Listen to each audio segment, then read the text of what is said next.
Schade jumping in. Whoa, huge on the first. Schade. Treats of chocolate. Huge on the first here, but unfortunately I'm able to put down the... You just caught us studying up. If you haven't seen these already, you want to try and get your hands on these, especially if you're around LAAX. It's the photo special from 10 years. Have you seen those?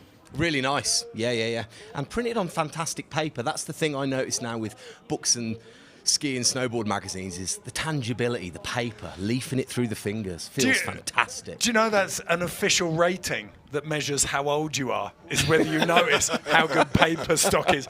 It's the equivalent of recognising cashmere. You're like, oh, that's nice. Yeah, that's true. It means you're officially approaching 50. Bring it on. Well, welcome one, welcome all. My name's Ed Lee, Tim Woolward and James Woods in the booth with me. Gentlemen, busy day coming up. Big day. Very much. The start list is looking absolutely fire. Flicking through some of the names on this, it's a really exciting time. I can't believe we've got to cut some of these guys out, but it is semifinals. What are we doing? We're going 24 to 10? Exactly. And honestly, as I said, flicking through this list, some of the names that are in here, that's going to be an incredibly difficult job. I'm just glad we're here to watch it instead of... I tried to get the schedule for today out of both of you, and neither of you knew it, so I'm going to take control of that. We're kicking off with this list, men's freeski slopestyle semi-finals, cutting 24 men down to 10. Then we've got both men's and women's finals. We're also going to try and shoehorn in a little bit of men's pipe qualifiers through the middle of the day. There's a little bit of a gap, but depending on how much of that we get, we'll try and make a highlights reel that Tim and I will put some voice on later so you don't miss out anything from today. Lots going on. Woodsy, who on the list is shining out to you? After what you saw in qualifying, who do you think is going to make it through the finals? Well, I mean, at the back end of what we see today, we have the highest qualifiers. So obviously, really standout performances and qualifications from Mac Forehand, Berg Ruud, Andrew Lugetley, Evan McEachran, Max Moffat. But then all the way through the list, even anyone can have any sorts of bobbles here and there, like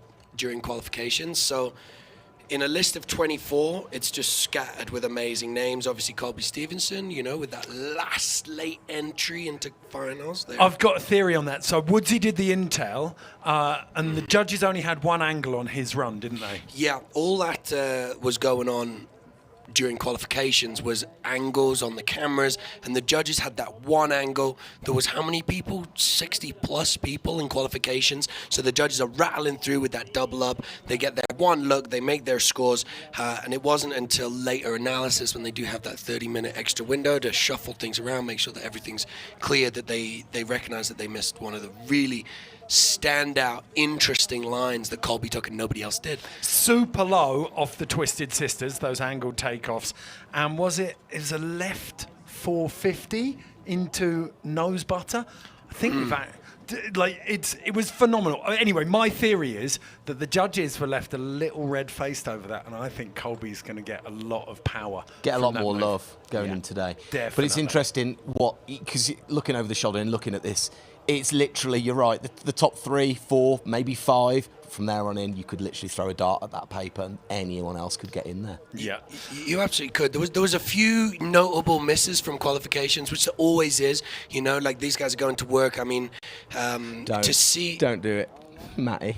He's not in. He's ever so upset about it, aren't you? You talk about Matty? Yeah. He should be Matty right Spencer. here. Yeah. Exactly. There's Matej Svancer. There's Ben Barclay. Lucas. Tormod Frostad. Tormod made it in nicely. Cody Okay. LaPlante. The Luca Harrington. That big names that didn't make it through onto this list, and that just shows the caliber of what we've got in front of us today. Okay, if you're just joining us this week, then what have you been doing, first of all? But secondly, we need to tell you that this is the 10th anniversary, the 10th running of the LAAX Open. So let's take a little look back, get you hyped up for this morning's action, and see some of the action that's been thrown down over the years.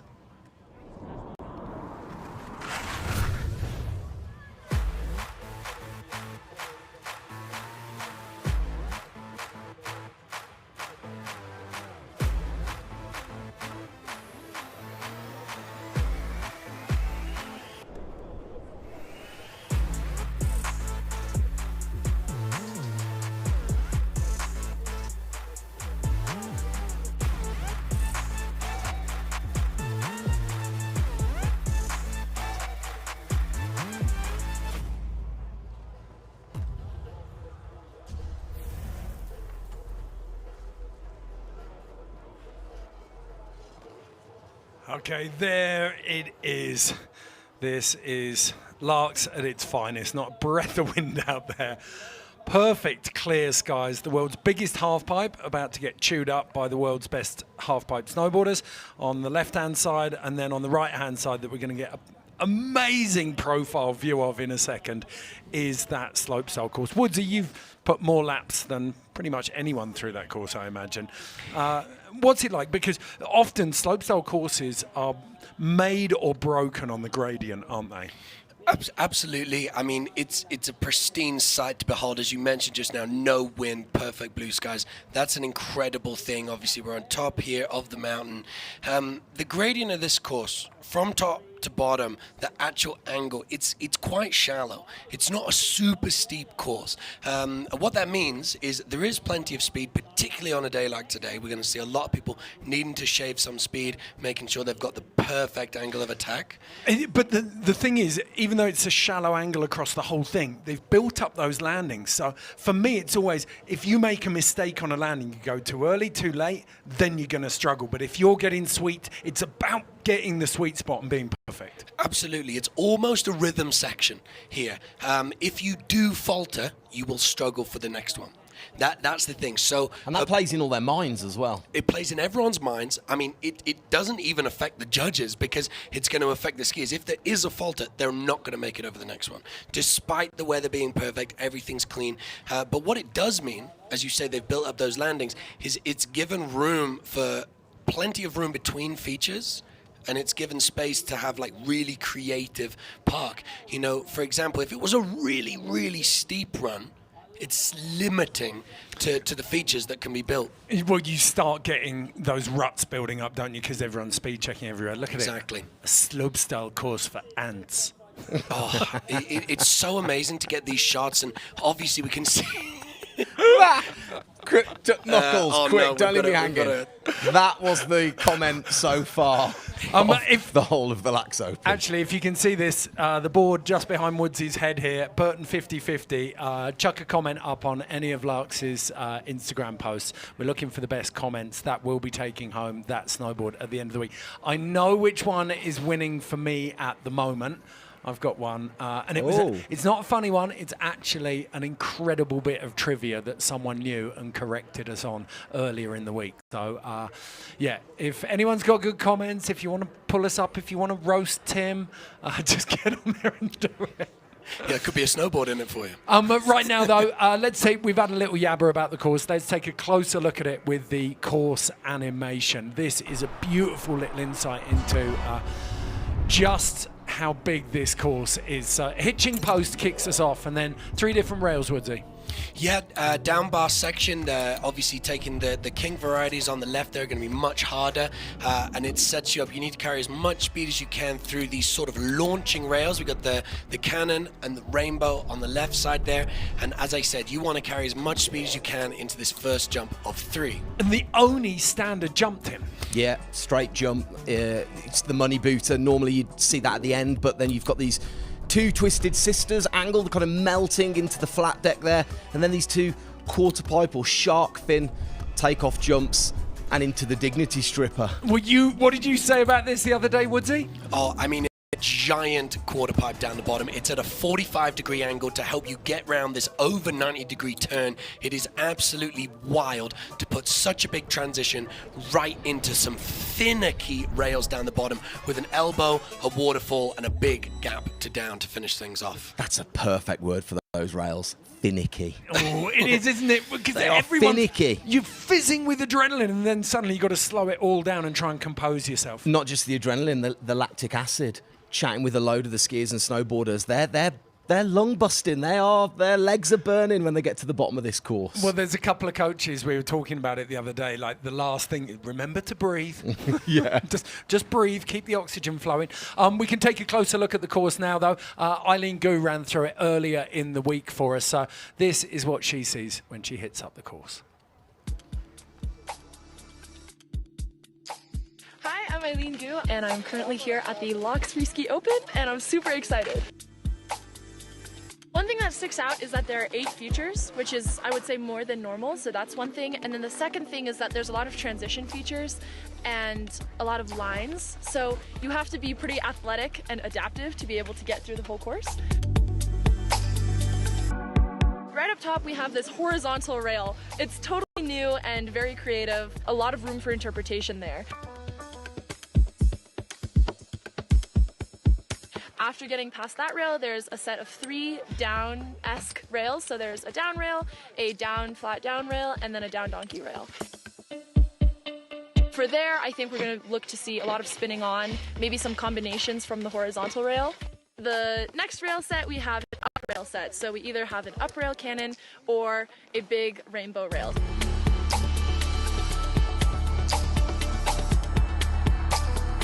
First jump, I would say probably like 45 feet. Not massive, but definitely big enough to see some serious spins on.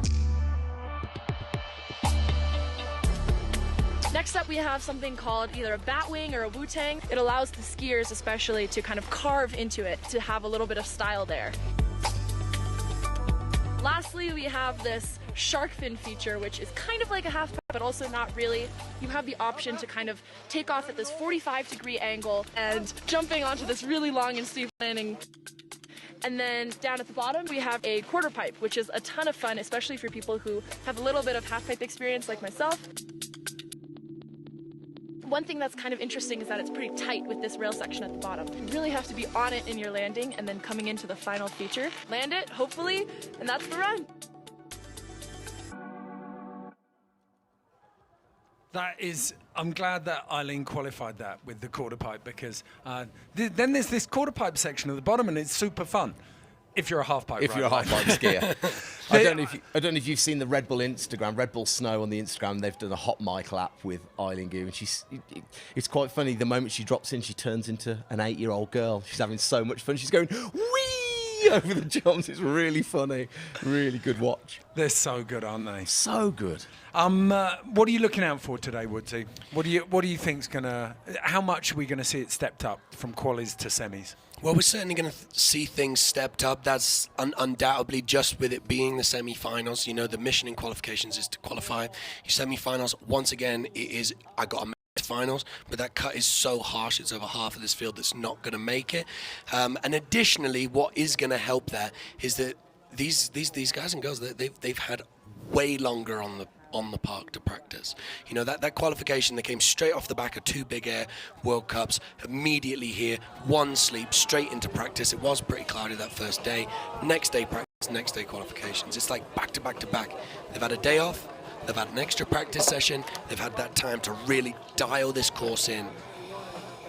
Yeah, I'm very excited. You've got the maniacal look in your eyes that you are frothing for today. We know it's going to be good. Yeah. Everyone's throwing down. We're 1 minute away from things kicking off now. So, Timmy, you make your way down. You're going to be field reporting for us. Thank you very much. Woodsy, anything you want him to ask today?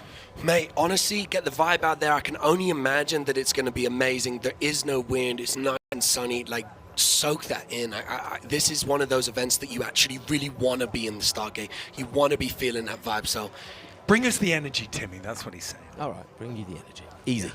Yeah, you can be that the guy from Happy Gilmore who coaches him at his first contest. Yes. Okay, Woodsy, here we go. Snuck through Thibaut Magnan and Axel Bermansen, 12th place in each of their qualifiers. But you talked about it. This is where the heavy hitters are. Colby Stevenson in that golden bib, leading the Slopestyle World Cup standings after that November event. This is the 2nd Slope World Cup of the year, but the top qualifiers there. A lot of heavy hitters, a lot of heavy hitters. It is going to be very, very exciting from start to finish once we kick things off. I was just setting myself up there. First athlete in. So Axel Bermansen out of Sweden. Lovely. We called it elegant, a graceful style. Yeah, he was very, very smooth through qualifications, and he's keeping that alive. Swap in, continue 270 out of the top. There's a little step up, switch 270, backside 630 out of that big rainbow rail, and he is carrying all the juice he can into the first jump. That's the left side double cork, 1260 blunt, and then oh man, that was a lovely lovely variation on a switch 1260, reaching back for Japan, sort of putting that switch 540 and then wrapping it up. Right side double 10 out of the shark fin, reaching for what looked like a double Japan from our angle. Big flare in the QP, and it's the last rail, 270 on to 270 out through the waterfall, and making that look like it wasn't a problem. The second 12 looked like a 9 to me. It was gorgeous, wasn't it? So smooth. I honestly, no joke, I would have called that as a 9. It was that smooth. It was that smooth, and it's really interesting. Younger brother of Jenny Lee Bermanson, out of Sweden. This is amazing to see, and it's in the blood, it's in the genes. These guys.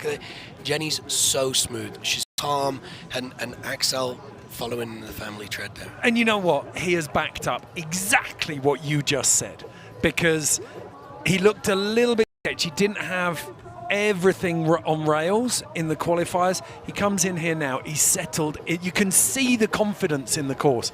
There was that second 12, so smooth. I love the way that he sets it switch 5 and then wraps into the 720 once he's comfortable. Wow, that's a nice angle we haven't had before on the QP. I like that a lot. And you really get that angle into the rails. It's not easy down there. Axel making it look really easy, but it's not. We saw so many washouts in the qualies. Okay, so the course in great shape this morning. We saw everyone working through it in the pre-show. Thibaut Magnan out of Spain in the start gate now. A little bit of energy just starting to build down there, but looking forward to seeing a score for Axel Bermansen, because that's going to put the judges under pressure. Very smooth, very tech run to kick us off, and it's going to set a good benchmark for the judges. Absolutely right, T. He had a big switch 450 in the qualifications. Yes, there it is again. Smooth all the way across the hitching post and get a nice line into that switch 4. Oh, the Pretz out of that. Exactly. Pretzel front side. Cork 630 like it's nothing, but it really is something, believe me. Switch right side. Double 14, taking that same switch 5 approach to wrap. Goodness me, isn't Thibaut smooth? So that's switch right 1440 to switch left 12, left side double 10, the biggest we've seen relative to qualifications thus far, but I know we're going to see guys boosting out that shark fin. Got a little bit of cloud burst at the top of the quarter too. Oh, and a nice 450 to switch. You can see what it means to put down your first run in this semi-finals right now. Giving himself round of applause. He is hyped on that one. I mean, when we compare what we saw, the percentage of people washing out, those nerves getting ahead of them, in qualifications, there was 3 rounds of competition before you actually get to the finals, right? Now, the competition is underway. They're in the event. They've arrived. This is the semi-finals. Oh, you spoke about the confidence from Axel Bermansen. These fellas, they've arrived now. It's time to shine on a perfect Bluebird day. And on that second kicker out of the Twisted Sisters, just before the 4th line, nearly 25 meters there, or 75 feet, 80 feet actually. So decent size. Judges are going to ramp him up on that one. Back up to the top. We are not hanging around Fabien Bosch. It didn't go that well in quali. He's got a decent rundown, but he's going to, like the 2 men before him now, we're expecting to see, especially from a skier of his caliber, something pretty special. Yeah, we're really going to, well, Fabian's really going to want to see himself step up. Obviously, the only job in qualifications is to make it to the next round. We're here now in semi-finals, and Fabian undoubtedly looking for one of those good, high qualifying spots in finals. You do forget, though, that there's an extra layer of pressure for these guys now. There is a huge showing from Switzerland in Freeski. You're on home snow, and let's not forget, you're in the audition phase for Milan now. Absolutely. Like, you're making the case for going to the Olympics next year with your performances, so you want to be up there. There's only 4 spots on every national team for the Olympics, and for a country like Switzerland with so many talented skiers, exactly, across all disciplines, and Fabian undoubtedly fighting for one of those spots. A really nice variation of both forwards 270s on, a pretzel 270 and a continuing 450 out of the cannon. That's the big wrap up. Double 1440 mute grab on the first jump, diving into a whopping switch double misty 1260 last line, Ed. Well, those misties send you long and low, don't they? They do. It flew Fabian off that second jump from the Twisted Sisters, and then comes cooking into the shark fin. I mean, if you go that big, you've got such a less amount of time to prepare for the next feature. And I don't want to claim it, but we talked about you've got to get in that sweet spot, because he actually, like, you could argue, we'll take a look at the replay, but he maybe comes up a little bit short. He's under-rotated, doesn't have the size that he thought he had. Absolutely, and particularly with the shark fins here, this is where it came unstuck for Fabian, is the line that you take in is so instrumental in the whole rest of that jump. And if he's gone a little bigger than he expected on the jump previous, he's not going to link up that line. Yep. Okay. That's definitely one to look out for. Now, Oliver Magnusson, our second Swede of the day, after Axel Bermansen, just settling himself up top. He's a tall drink of water, isn't he? Yeah, absolutely. A dominating figure in a start gate, Oliver Magnusson. Very quiet, though. Iceman, you know, he lets his skiing do the talking, and you got to respect that. Oh, well, everyone does. Especially when your skiing looks like this. Oliver Magnusson with that tail tap flare. We saw a couple of people bringing that in the qualifications, and he's looking to step up the first section of his run with that. Switch to Bio 450 out of that cannon. Switch right side. It's a double 10. We've seen multiple switch double 14s on that jump, so we're going to need to see Oliver step up through this jump section. A big switch double 12. And now you can see, look at the line he's got there. And that is exactly why Oliver Magnusson has the confidence to just do a switch 10 on the first jump, because he boosts out of the shark fin alley-oop double rodeo. I think we're going to see a big score here. Certainly say, oh, a tiny bit. Did he come off a tiny bit earlier on that disaster 450 down the bottom? What he put on that shark fin, glorious. Loved it. Fantastic. If we're pulling up sector by sector, that is going to be, like, the shark fin will be one of the highest, I think, points scores we'll see of the day. Like, super tech, but the line was beautiful. He took off a long way back. Even just the turn that he made on the way into it. It was fantastic. You saw him actually, like, sort of have to absorb and pump through the opposite wall shark fin. That shows what an aggressive angle Oliver took into that shark fin. Here was probably the most basic point of the run. I mean, the switch double cork 1080, beautiful, but you see how perfectly he puts his skis down, sets his line into this switch double 12, goes he goes really big. You know, you don't want to be landing on that last line, but this was the highlight. Pulling himself up against the rotation, double rodeo 1080 out of that shark fin, uses the edges, not a single bit of slip, boosts out of the top. And you know what, Ed? After watching the snowboarders yesterday, I reckon the skiers were like, actually, we got to step up on this shark fin. I was watching every single one of the male snowboarders and in the female snowboarding, they went whopping out of the shark fin. So the skiers taking note and being like, semi-final time, now we got boost. Just had a look at that last rail, and I think the judges are going to there's going to be a dock on that last feature, definitely. It looks like it, and that's where the section by section judging information will come in very, very useful. Okay, so back up in the gate now, Conor Ralph.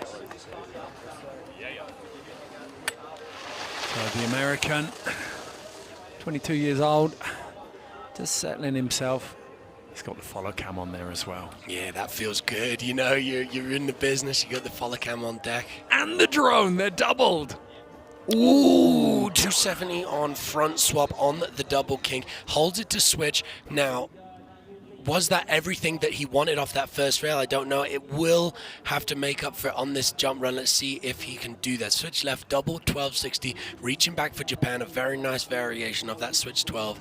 Oh my goodness, wow. That's a floaty right side double 14. Love the way he leans into the mute grab on it.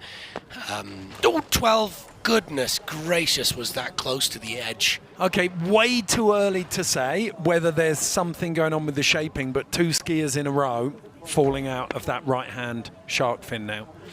Fabian Bosch and now Conor Ralph. That is an interesting point to bring up, and I wonder whether the shark fin is ever so slightly less vertical today after the snowboarders went in yesterday's qualifications and just annihilated manipulated it. That's why we use words like shred. Yeah, but it could it just have been something as simple as a reshape beforehand, because they would have ridden it. But I mean, we're speculating here, massively speculating. Could be complete coincidence.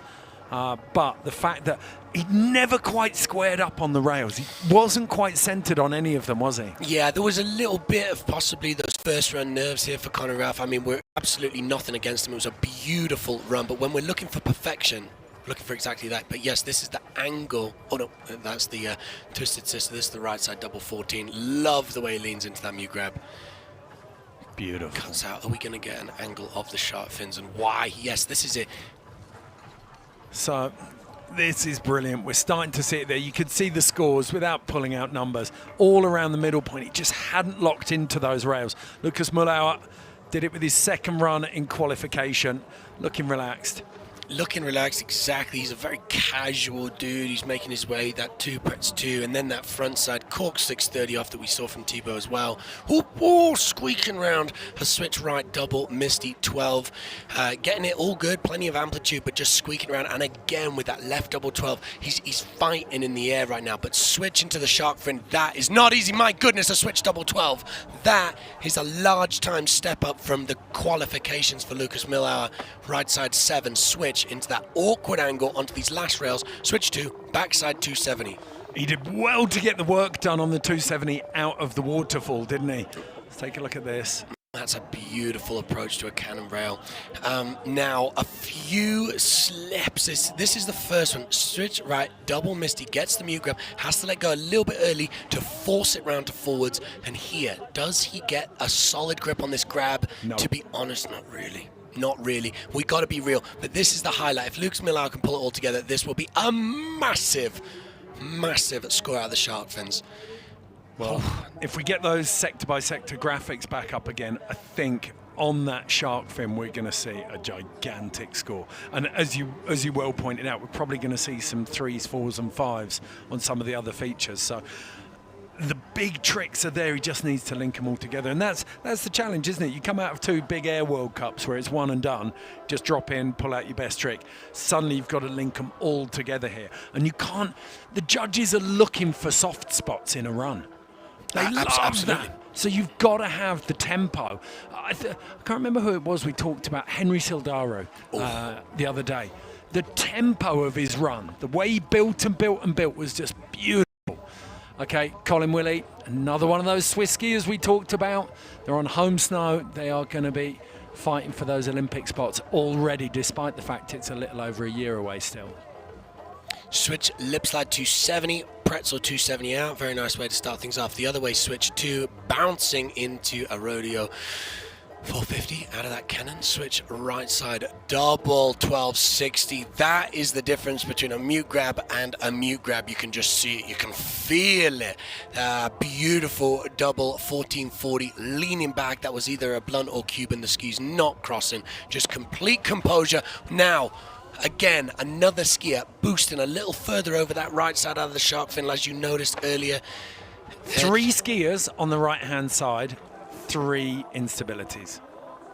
I mean, it was beautiful. It was a very nice, very, very nice run. Finished off awesome in a 900 on the QP, making his way through those waterfall rails. But it's the shark fin that is really going to test the score from the judges on this run. The cat is officially amongst the pigeons up in the start gate now, Woodsy, because the coaches might be looking at that and potentially talking about changing where you take your run. I certainly hope so, but these guys are staring at every single bit. That was a Cuban on the other one. That's the opposite ski. What was that grab?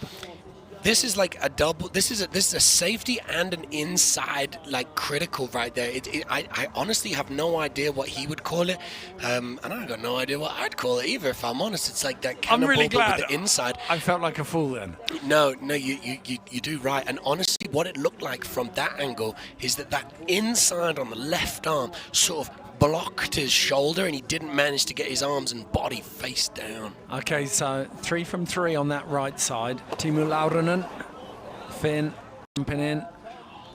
But yeah, let's keep an eye on that right-hand shark fin. Absolutely.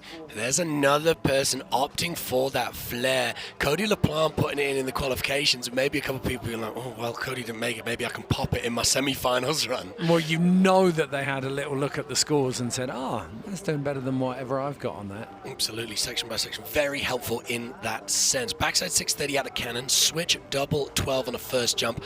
Now that is a composed double cork 1260. Reaching back for the blunt and diving into a switch bio 900. Again, blunt the other way. But taking off 3 meters further back than anyone else. Which is absolutely something that the judges will take note of. 270, 2 forward through the waterfall.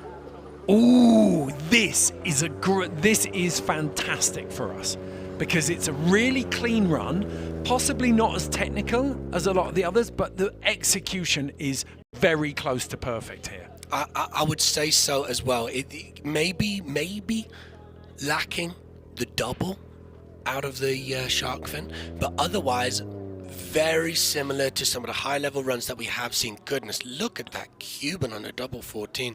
That brought us back. This is Colin Willie. Yeah, we're on the run before this. And what a wonderful run it was. Yeah, we need to see Timu's. Here it is, this Timu. Yeah, and Timu's one. When you're on that, I want to see the shark fin take off because you can see where everyone else is going. He's at least 2, if not 3 meters further back there on the middle of that line. So the tech, you haven't got the double there, but you have got a way bigger jump. And he's switch alley-oop on it as well, and there was absolutely no falter on those edges, taking off way back, as you say, composed, bringing it to blunt, clean as a whistle. I think that would actually add up to at least a double 10 out of that shark fin. Well, yeah, it should give us something along the same lines. Yeah, and you're always battling that, aren't you? So Colin Willie on a 55, still waiting for a score there for Timu Laurinen. Ollie Magnussen leading us out, but again, the judges, they're like Scrooge McDuck up there, aren't they? There's no points being given out. Rightfully so. Chris McCormick has been going from strength to strength, methodically doing the work and building the runs. We're seeing him. He was just outside the finals in Klagenfurt a couple of weeks ago. He's made finals now, though. The hard work paying off for the man from Scotland out of Glasgow. Amazing to see him progress through to the semi-finals. It's a back swap, bringing it back round to forwards. Chris, an absolute just maestro on the rails. Lip slide 270, front side 270 out. Switch on, front 630 with a little poke. Bit of attitude from Chris, we love it. Switch right side, double 1440 safety, puts his feet down like it was nothing. Perfect line into the Twisted Sisters right off the top. I love to see that. Switch left side, double 12, rev mute, a very difficult position to get yourself into. Chris looking for a step up on the shark fin. Now it's only a 7. He did only do a 7 in qualifications as well. We need to see more out of that shark fin from Mr. Krista. Right side double, right side 900 in the QP, front swap, front 270, composure on that last rail. I know how you feel about that 7 on the shark fins. I think it's a really smart move. Like, lay this run down, lay a run that you're super confident in and get a score on the board.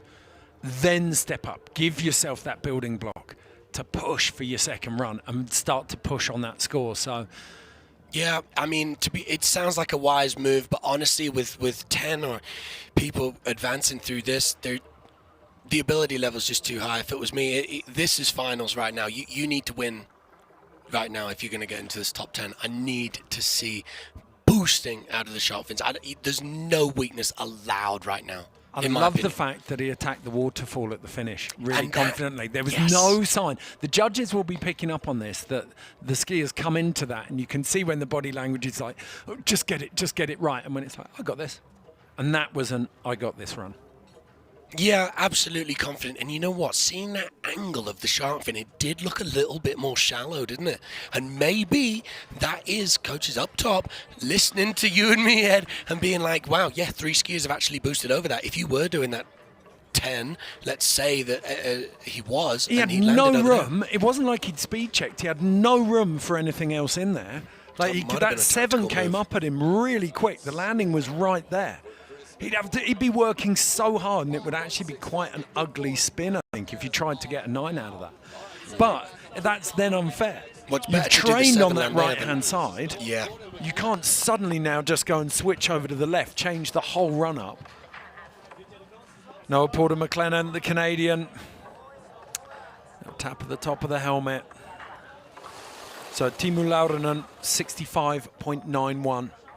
That was a big, big run. The judges obviously expecting huge things from the rest of this field and holding those points very, very close to their chest. That switch by 09, 4.27. Not that big. No, they need to see more. Very, very interesting stuff. Noah on right now. Switch right side. Double 1440 mute grab, clean as a whistle. His line into the Twisted Sisters is good. Switch left side, double 16. There's a step up that we haven't seen yet. Semi-finals is well and truly on. Left side, double 10 out of the right side shark fin and gets a clean line. It is possible. Flare in the quarter pipe, same hand mute, reaching over, possibly a Tony grab when we get a better angle. 270 on, holding it to switch through the elbow. I tell you what, the elbow is not getting much love down there. I wouldn't. So it's a great, unique selling point. Even on a more basic trick like that, he got through there. It looked like the skis stuck a tiny bit. He had to drive them, didn't he? Yeah, totally did. But he's doing that right side 270 onto it and having to lean back through that elbow, which is not Noah easy. cracking the seal on the 16 club. That Fantastic is big news. to see. Yeah, here's the right side double 14, and then he sets himself up for this. Switch left side double 16. There's the 9. Wraps it round to that last 720. Absolutely right. 16s, check. Semi-finals on. So not alley-ooping that last shark fin, getting the trajectory further down the landing, definitely working for him. Let's take a closer look at this. He does well there. Yeah, I think actually it was our initial angle that wasn't favourable. It showed a tiny stick, but then I instantly checked myself and thought, no, it's through the elbow. That kink's just giving him a little bit of a jolt. But I think that's a big run. I think it's a big run too. Stepping up trick-wise, everything clean. Pretty solid performance from Noah PM. Hunter Henderson, you can see him just visualizing this run. He's looking for flow state right now. I mean, a massive showing from the US team right now in this finals. Commiserations to Cody LaPlante, the only person in their team not cutting it. You got 5 Swiss, 6 Americans. It's telling.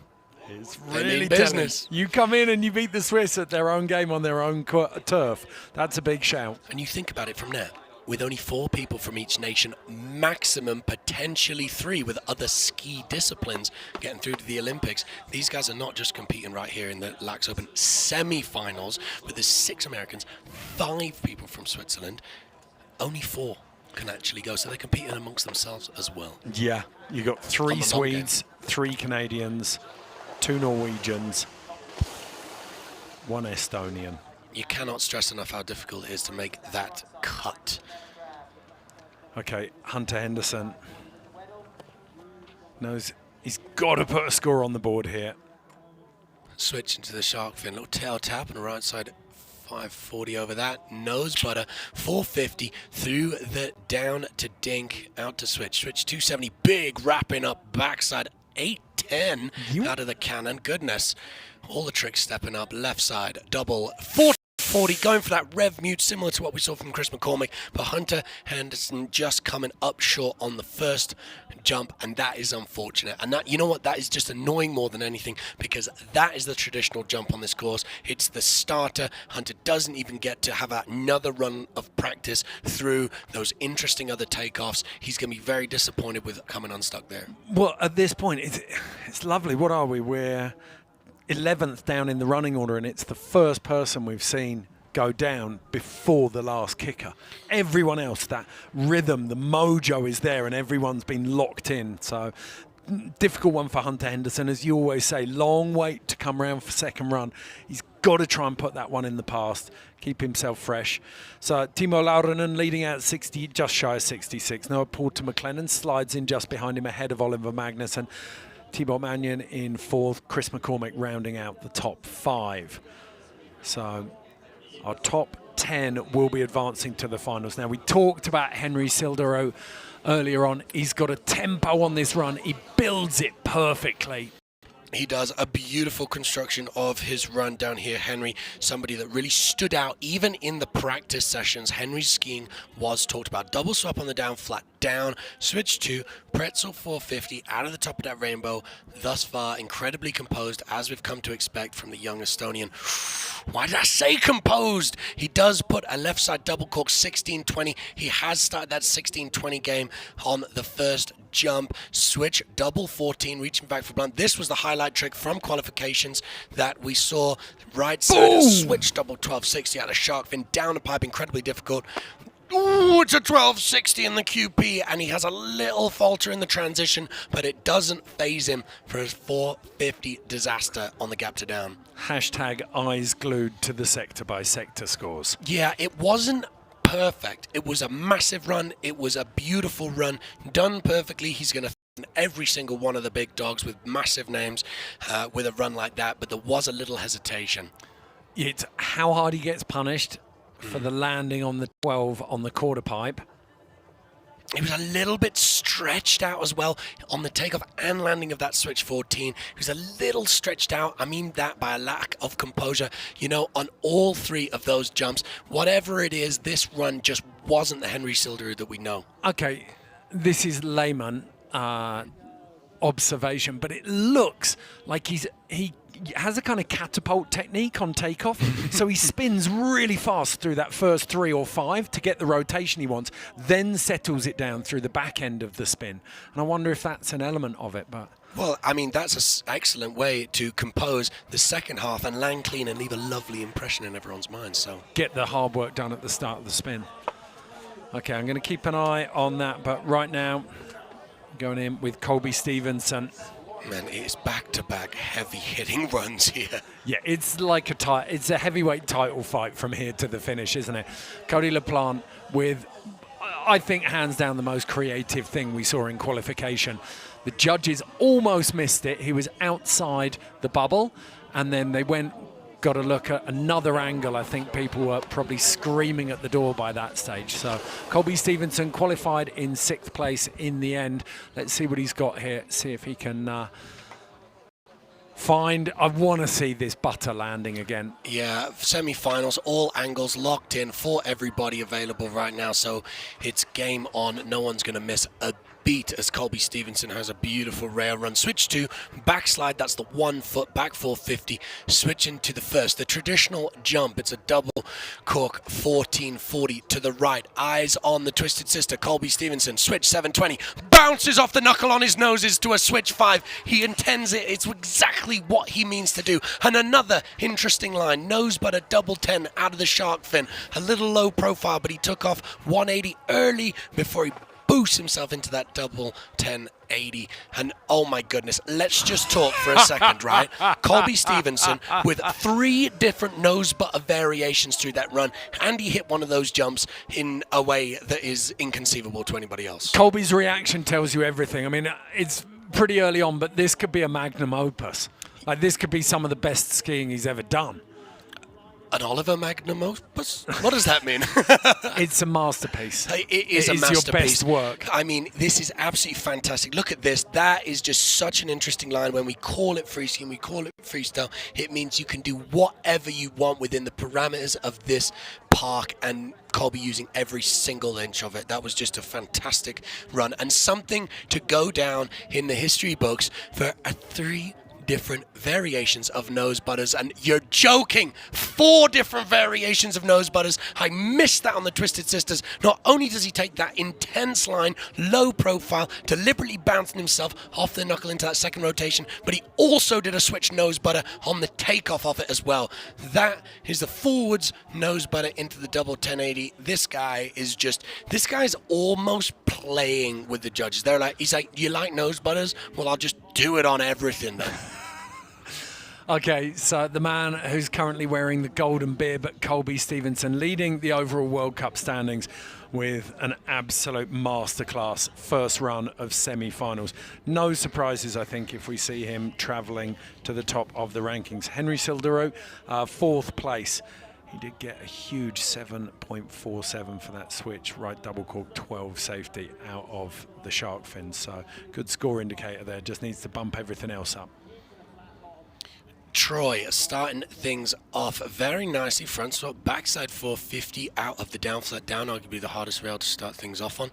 Switch to backside 450, methodical, clean through the rails, and this is where he shines on the jumps. Oh my goodness, a variation again of a switch, double misty, 1440 mute, a lovely way to play it, wrapping it in at the last second, switch double misty, 1260 the other way, and in forwards to the shark fins, a double 10, absolutely composed with a blunt grab.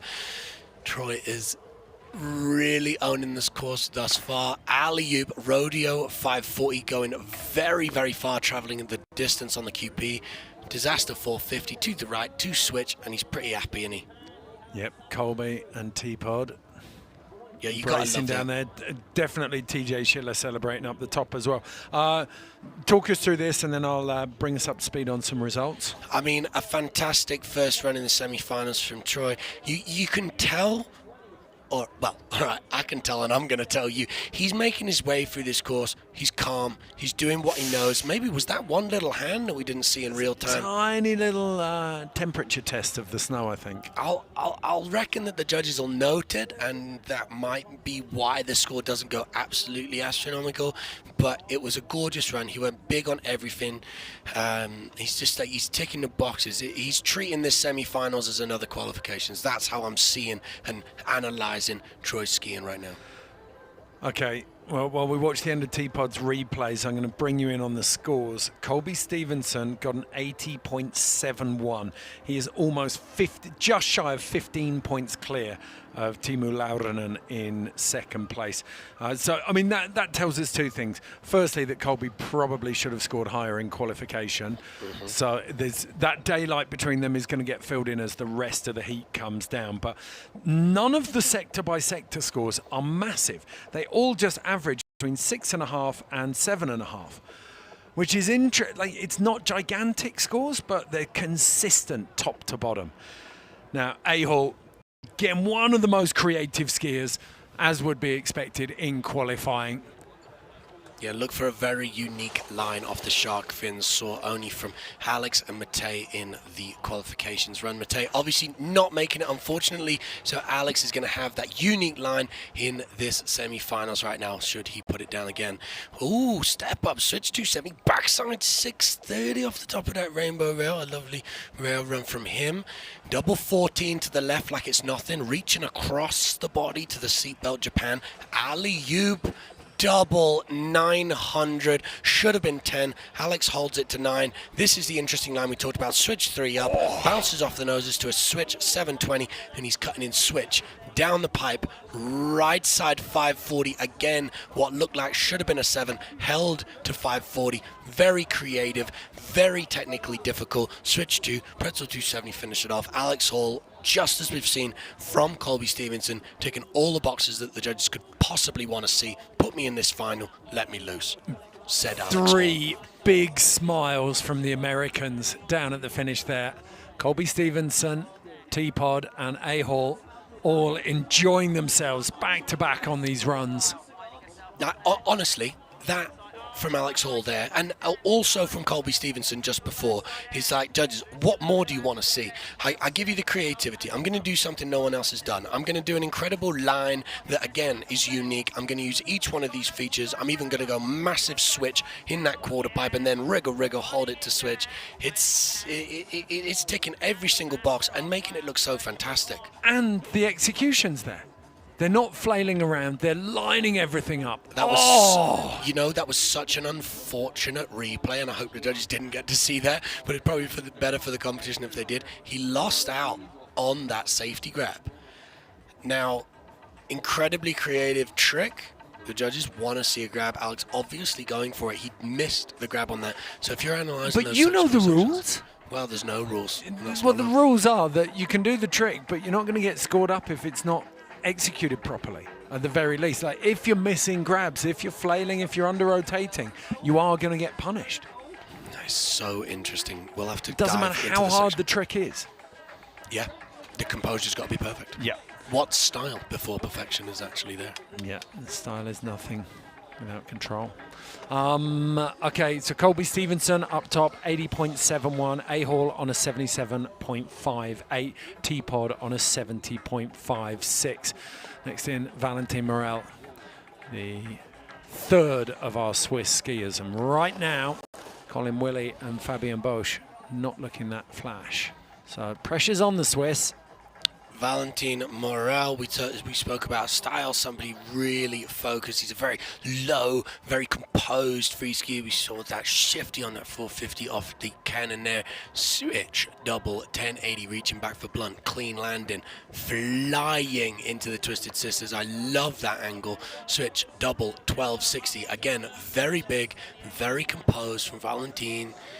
Double 1080, blunt, a lovely run through the jumps. Again, maybe a little standard, but it posed him very well in the semi-finals. Down the pipe, flat spin 540, which we haven't seen from anybody else in that QP, and the other way, nose butter 450 on the down bar. That was beautiful. To have the confidence to chuck that at the end of the run, that was immense. Immense. I love that nose nollie 360 over the hitching post. I like to think that he actually designed that trick for you to commentate on so that you could kind of wrap it, the shifty on the 450. Yeah, it was lovely. It was lovely. You know, when you can stick your own accent on these things, like I say, standard run if you write it down and don't watch it, you know, like the on the jumps there, but everything put its own flair on it. Absolutely beautiful. Down a pipe flat spin again, just much harder than the alley variety. That's a brilliant point, that a judge's steno It means nothing. serves a purpose, but it, exactly as you say, it means nothing in the grand scheme of things unless you've actually seen the skier go down. Yeah, exactly. I mean, double 10, you know, and then there's Valentin Morel do a double 10. There's a backside 450 out of a rail, and then there's the way that Valentin Morel does it. Completely different to everybody else. Okay, three Americans, Colby Stevenson, A-Hall, T-Pod, blocking out those top three spots for semis at the moment. Lucas Mullauer on the bubble spot in 12th on a 48.76, but we know that's going to get bumped because Valentin Morel has just broken up that American lockout of the top three. T-Pod knocked into 4th. Valentin Morel goes into 3rd. Now it's the turn of arguably a big air specialist, the Norwegian Tormod Frostad. Well, he's amazing. We mentioned style, we mentioned putting your own unique flair on it.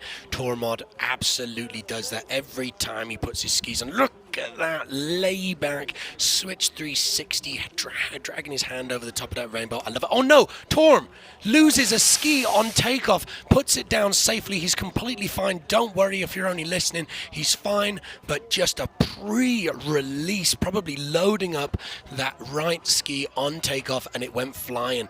Torm just one ski through the air, holds a switch 900 calmly just to his side. I mean, shows an immense level of control, but just takes off too early. Wow, that was a really well held, composed landing from. This is where he takes off too early, hooks that ski. Goodness, that looks sore. And then he's flying through the air on a switch 900 with one ski. He's completely fine, gathering his ski, but a very disappointing start to what was a beautiful run from Tormod.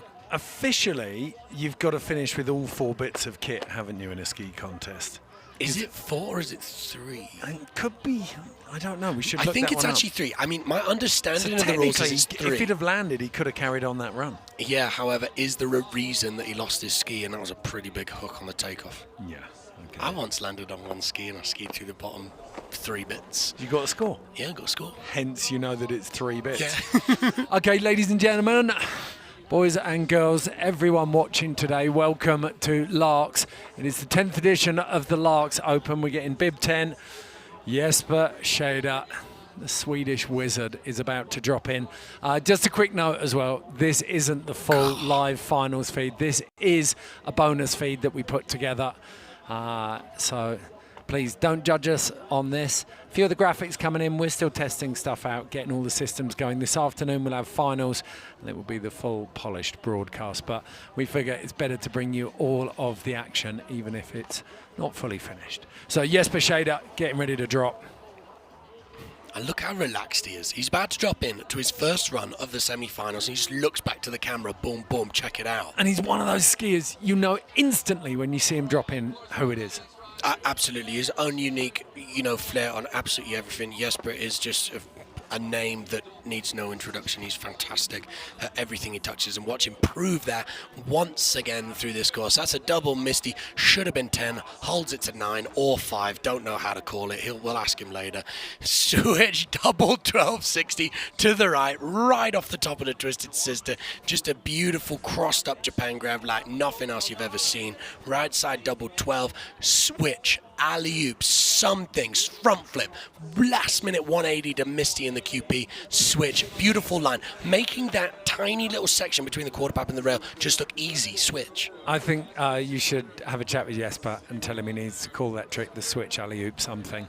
Now, let's have a look on the third rail feature here as we come in. That is 630 on, 630 off. 450 up, backside 630 off. Okay. Huge big spin. My defense on that is that the takeoff was clipped, but that's insane. It's ridiculous. Yeah, he's just so unquantifiable on the tricks that he does. Nobody doing that double forwards double again. Yes, switch something or other on the QP. It's a switch front flip, last minute 180, and you can see he's contrived that trick right here, right now, for that quarter pipe, because he wants to hit that rail switch. It's tight as you like between the quarter pipe and the rail, so he's like, I'm going to whip that 180 at the very last second around, so I have the perfect angle. Look at the sneeze through that. Yeah, this is the only bit of time when we saw the composure falter. He just lifts up that one arm and has a slight, heavier landing, but if we talk about losing composure, that wasn't even that. He pretty much landed in the Mariana Trench, so I think All the he way was down there. so deep in that landing. I think we can forgive him that. Whether the judges will or not, I'm not sure. We'll find out in a minute, but big line from Jesper Shader. Now, Sebastian Servet, the Norwegian, wearing lucky 13. Absolute wizard every time he goes skiing. He's just famous for having his rails in his backyard, and he can do any combination of anything on any rail. He's amazing, Seb, and then obviously he gets in the air and he's a wizard as well, so it's time to bring it all together for this young Norwegian. Okay. Just setting himself right out on the left-hand side. There was a rail jam down the bottom of LAAX the other day, and it's like the qualifications, and Seb's just down there, just bouncing, just wishing he could get in. He arrived 5 minutes too late, and they were like, they wouldn't let me do it. They wouldn't let me do it. I was too late. He was just desperate to do it, even mid-LAAX open. Bit of quick footwork up top, starts speeding things up, gets the pedal down into the first kick up. Absolutely spinning double bio 1440 mute grab. I mean, a massive trick. 1440s just like it's nothing. Forwards double bio rotation. There is the double 900, similar to what we saw from Alex Hall. Should have been 10, held it to 9. Seb's gone absolutely huge off the shark fin. Massive gasp of air from you, Ed. How did he hold it? I don't know. How did he hold it and keep it clean? That is a man with absolute precision. Was that a bit of something on the waterfall? No, it wasn't, because I love Seb Suva, so I'm not going to call it. And there was just a tiny bit of chewing gum on the second section of the waterfall. That's what it was. Yeah, just chewing gum. It's nothing. Yeah, It's no thing. judges I actually don't think it'll be too much of a problem, because he did land right, 1 foot on the waterfall, That 1 little foot beat out. on the down bar up the top just gives it a little nudge as he comes off. That showed so much control. Yeah, absolutely. And again, on the show, I mean, that's that interesting 900 where he holds it back and spinning in the alley-oop direction as well on that Twisted Sister, which can't be bring easy. back. But this goes huge on a switch alley-oop. And he's 9. finished here. How does he not just land on his back? No, that's amazing. And we've seen so many people across ski and snowboard, just when they go big on those shark fins, don't have the composure to not put a hand down, go onto their back. Seb, clean as a whistle. I do think that He went so deep, well, not over-rotated. It was a save out of the back of this. It was a save, but for what cost? He held the grab the whole time. No, but on the quarter pipe, I think the amplitude on the quarter pipe suffers slightly. Yeah, that will be the only part of this run, save maybe that pull-out that was just a little under par for Seb, but still an amazing run. Not enough to absolutely destroy a score, in my opinion. Okay, so Colby Stevenson still out in front, followed closely by A. Hall, just under 3 points, over 3 points behind him. Jesper Schade has moved up into third place, ahead of Valentin Morel. T-Pod down in fifth. Timo Lauranen holds on to sixth. So now, Kim Gubsa, another one of those Swiss skiers at the moment. Only Valentin Morel and Colin Willie in 12th are in. Oh no, Colin Willie's out. Sorry, it's 10th cutoff spot. So only one Swiss skier are there, like their biggest event of the year, their home event in LAAX, in the top 10 right now with a final spot. So Kim Gubsa doing it for national pride. Kim, pretty infamous for going absolutely whopping any opportunity he can get, and well, the speed is absolutely available today. So look for Kim needing a parachute on one of these jumps. Well, he's going to need something special. Couple of tiny little issues, I think, up on the rails. Yeah, it's just not composed enough for Kim right now. I have a feeling he was going for a very interesting switch 540 variety on that first jump, and then it didn't quite get locked, so he went to 7. But he's still using this run, you know, as another practice, but we can see him with his arms by his sides. He's kind of calm, even though he goes massive in that quarter pipe on that cork 540. He's putting down a run, but I think he knows, yeah, the body language, yeah, of course. He does know that that's not cut the mustard. If you're going to do one of these lower spinning, but extremely inventive tricks on these jumps, if you miss it and just put it to 7, it doesn't work. The whole thing doesn't work. Talk us through it then. There was off a tiny bit early on that second rail. He's setting up here. Here it is. He means to hold that and bring it all the way back, pretzeling that rotation. But what it is that you need to do, I don't know. He missed whatever he needed. In that. Exactly. That's what I was talking about earlier with Valentin Morel. There's a double 10 mute grab. And then there's that, what we just saw from Kim Gubsa. It's a different thing. It's in a different league. It just doesn't link up when you just read it on paper. That's why you got to tune in. You got to watch. You got to feel it. This is art. Here it is. Here it is. So mute grab, gets his hand right to the top, and then just boom, leans it back for a cover shot, looking for that Mathilde Grimaud cover shot. She's the cover girl of this event, and Kim's like, I want it. Let me put a mute grab on this for next year. That's mine. So Sebastian Server, 61.27. That puts him on the bubble. Thibaut Mandin and Chris McCormick, Colin Willie, all knocked out now.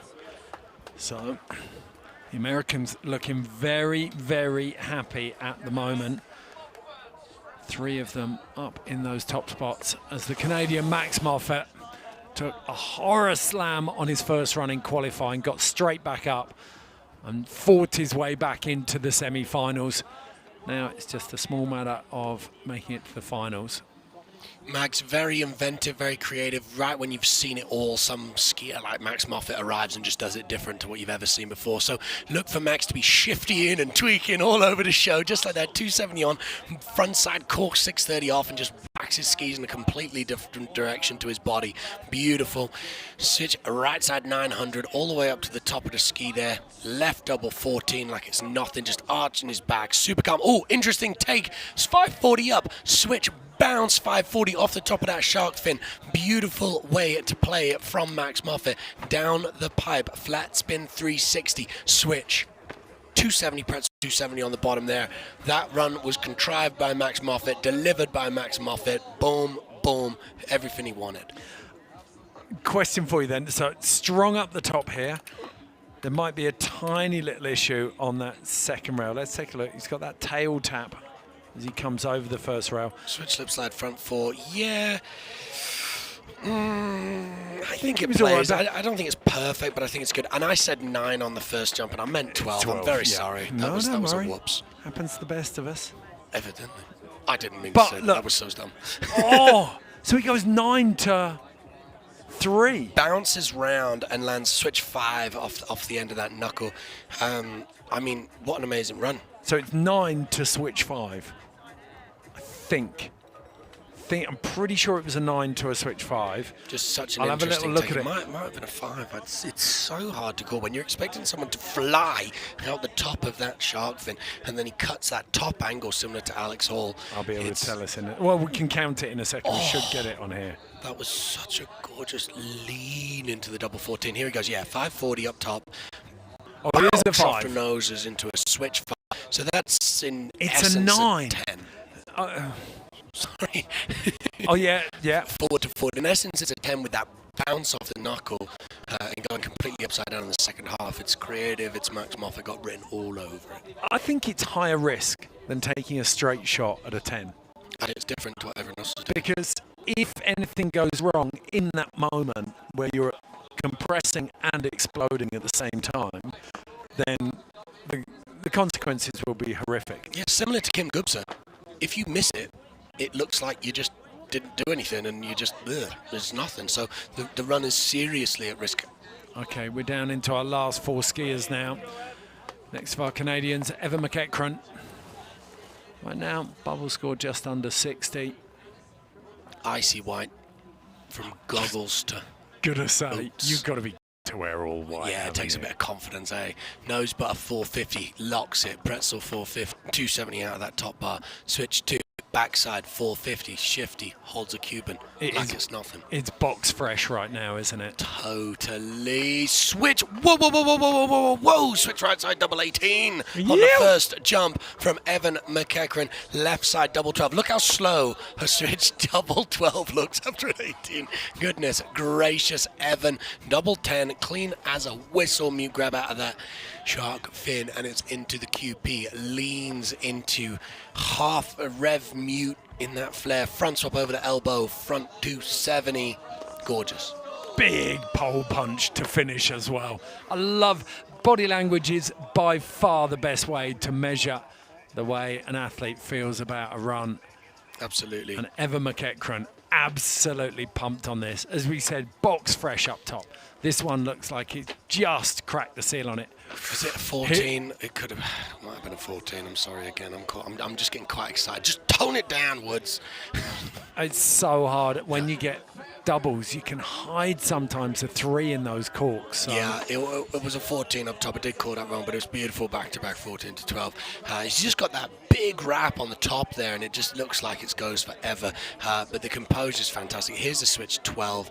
Reach into the lead blunt, swaps grabs, trailing Japan.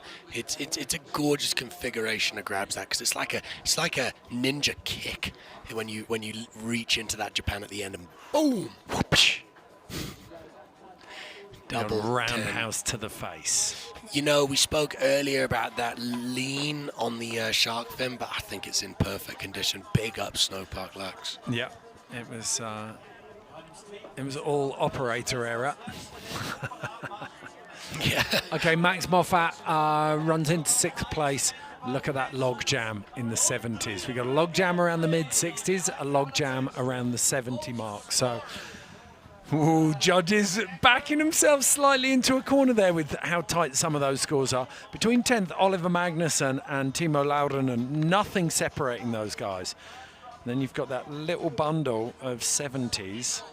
But those scores show that the judges want to see more, must see more if you're going to crack even really into the 80s. Evan McEachran, 3rd place, 73.97, as our 3rd place qualifier drops in, Andrew Rigetti. Andre hand drag, double hand plant, 360 over the hitchin post. First rail smooth, switch 270, leans into the misty 450 off the cannon, and he is away. Plenty speed onto the first jump. His hometown. He's been shredding these jumps since he was just a mini. Switch right, double misty 12, left side, beautiful angle into the switch left, double 16. Can only imagine that landing was perfect from Andrew Rigetti. Switch alley-oop, double 900 of the shark fin. Little wheelie, but he's so strong. Right side 900 in the QP, and it's onto the final rail. Andrew Rigetti solidifying this run with a 450 disaster to the end of the waterfall. Okay, top 3 right now. starts with Evan McEachran on a 73.97. Colby Stevenson's in first with an 80. Where does this sit? It's going to be interesting just because of the shark fin. It wasn't flawless Andrew Rigetli, like 10 out of 10 execution. So that'll be a bit interesting, but that 16 when he reaches over into the Cuban was done absolutely beautiful. This is the part that has only hesitation in it for me. He slips a little bit on takeoff, maybe leaning the edges a little bit more rail heavy than quarter pipe heavy. And he just rolled back on that right ski, didn't he? Yeah, that's the only thing, possibly a little bit of amplitude out of the QP, but it was a beautifully contrived run. He executed it very, very well. Those skis have a little bit of separation on the Cuban there, which, I mean, you know, we have seen Cubans where the skis are absolutely locked together, and we're picking up finite hairs here, and who's in the top spot is Colby Stevenson with that 80.71. And we saw so many creative lines from Colby that who is holding the top spot right now. It sort of might not crack that top spot in my opinion. Hey, do you want to know something? Yeah, tell me I'm wrong. No, it was the double cork 18 safety from Evan McEachran. It was an 18. Was it? You called it. Yeah. Judges have scored it as an 18. Have they? So yeah, switch right 18. I got to go back and check because now I'm pretty sure it's 14. But that's how top level this stuff is. It's incredibly confusing. And Evan just whacked that massive spin off the takeoff. So we got to check that out in slow-mo once again. So Andrew Rigetli, waiting for scores on him right now. Evan McEachran in third. Let's take a look. Henry Silderow, 64.28 in 10th. Noah Porter McLennan in 9th. Timo Laurinen 8th. Max Moffat in 7th. T-Pod 6th. Rigetli jumps into third place ahead of Evan McEachran, 77.04. In a very short space of time, we got two Swiss back in the top 10. Now, second place qualifier behind Mac forehand, it's Rud, the Norwegian. Look at him, one man, one slopestyle course, in about 45 seconds. Berkrud, I mean, he put down one run in the qualifications, did the job done, out of the way, easy cheesy. This guy's an absolute excellent competitor. Switch 270, bouncing into that misty 450 off the cannon. Switch right side 1440, clean as a whistle. Does make me think Evans might have been an 18. I'm just thinking of nothing else right now. Switch left side at double 12, a lovely tweak in the mute grab, very composed, very clean, and it is a left side double 10 out of the shark fin, almost business as usual there for Berg. Yeah, that's the biggest air that we've seen out of the quarter pipe so far in that flare. Beautiful. Right side 450, holding it to switch. Very nice, ticking boxes, first run for the busy boy. But Rude, very, very happy with that one. Right. Only one skier left to drop, so we're starting to get a real sense of what the finals could look like at this stage. So it's Noah PM in 10th, Timo Lauren 9th, Max Moffat 8th, T-Pod 7th, Valentin Morel in 6th, Jesper Schade, Evan McEachran, Andrew Rigetli, A. Hall, and then Colby Stevenson. It feels like Berkrud's part of that discussion, though, after this run, Woodsy. Yeah, you got to imagine. I mean, whacking such flair into the quarter pipe at the bottom, just going that big is just going to amplify a run, in my opinion. You know, going big in that QP, that's what it's there for. It's that last emphasis on the run. Just boost. If you got it, go. Everything else, I mean, like I said, business as usual for Burke, but Burke wins these things week in, week out, so that's fantastic. Not this season, he doesn't. At the moment, it's looking like Colby Stevenson is going to take first and second World Cup of the year. If he can hold this full. If he can hold this, if he can put that absolute emphasis on every one of those butters that he's doing, and if this man, Mac forehand, doesn't have something to say about it. Mac's just, it seems like he's just chilling, cruising into every single thing he does on skis. This is your captain speaking. We'd like you to just take a position on the edge of your seat as Mac forehand drops in. We're hitting a little bit of turbulence. You talk about confidence. This guy's unwavering. He's so cool. He's just fully on board right now. Everything he touches turns to gold. Mac forehand is slick Rick when it comes slopestyle. Flare, tail tap, over the hitching post, switch to backside 270. He's composed. It goes well so far. 270, bounces to the front side 630 off the rainbow rail. Switch, right side. Double 1440. Oh, that was nice. Yeah, leans into it, just laid out, no problem. Right off the top of the Twisted Sister. Last line like it's nothing. Switch 12 mute grab. That's why Mac forehand is on top after the qualifications. Again, massive lands outside of the blue lines on that rough bit of snow out the shark fin. This man is just on right now. Flare 7. Big switch 450 disaster. Last clip of the waterfall rail out to forwards. Mac forehand with a vengeance. And look at that, the hardest crew to get excited down the back there. They were losing their minds down the bottom. Yeah, that run's just gorgeous. That's Mac forehand putting it down at semi-finals. Just give me a go in the finals right now. The purchase he gets off these kickers, he's in a different stratosphere. Yeah, watch him. He's right off the end. He's almost straddling one ski either side of that flag. And he lands. Like, that landing means he meant it. And here he's on the rumble strip. He's so close to losing the back wheels and fishtailing into the quarter pipe, but he's just so on. He's just so locked right off that top corner. The question has to be posed is, why is Mac forehand the only person of all the best free skiers in the world right now that knows to punch it off the corner of that Twisted Sister? Why is Mac the only person doing that? And I do not know, but it's paying off for him with abundance. So Mac forehand really, really enjoying himself out there. We can head down to the start gate now, where our very own Tim Warwood is with Colby Stevenson. Right then, joined of course with Colby Stevenson. Woodsy said you had a bit of a bobble. Not you had a bobble, but the event had a bobble yesterday. Seems like it's been rectified there. 80 points, great run there. Yeah, appreciate it. Yeah, a little crazy situation in qualifier, just bad camera angle, couldn't see the landing. Anyway, stoked it all worked out. Couldn't ask for a better day here. Everyone's riding so well. The course is perfect. Yeah, changed up my rails and yeah, having a good day. The stoke seems high. Tell us about that. How's everybody feeling up here? How is the course?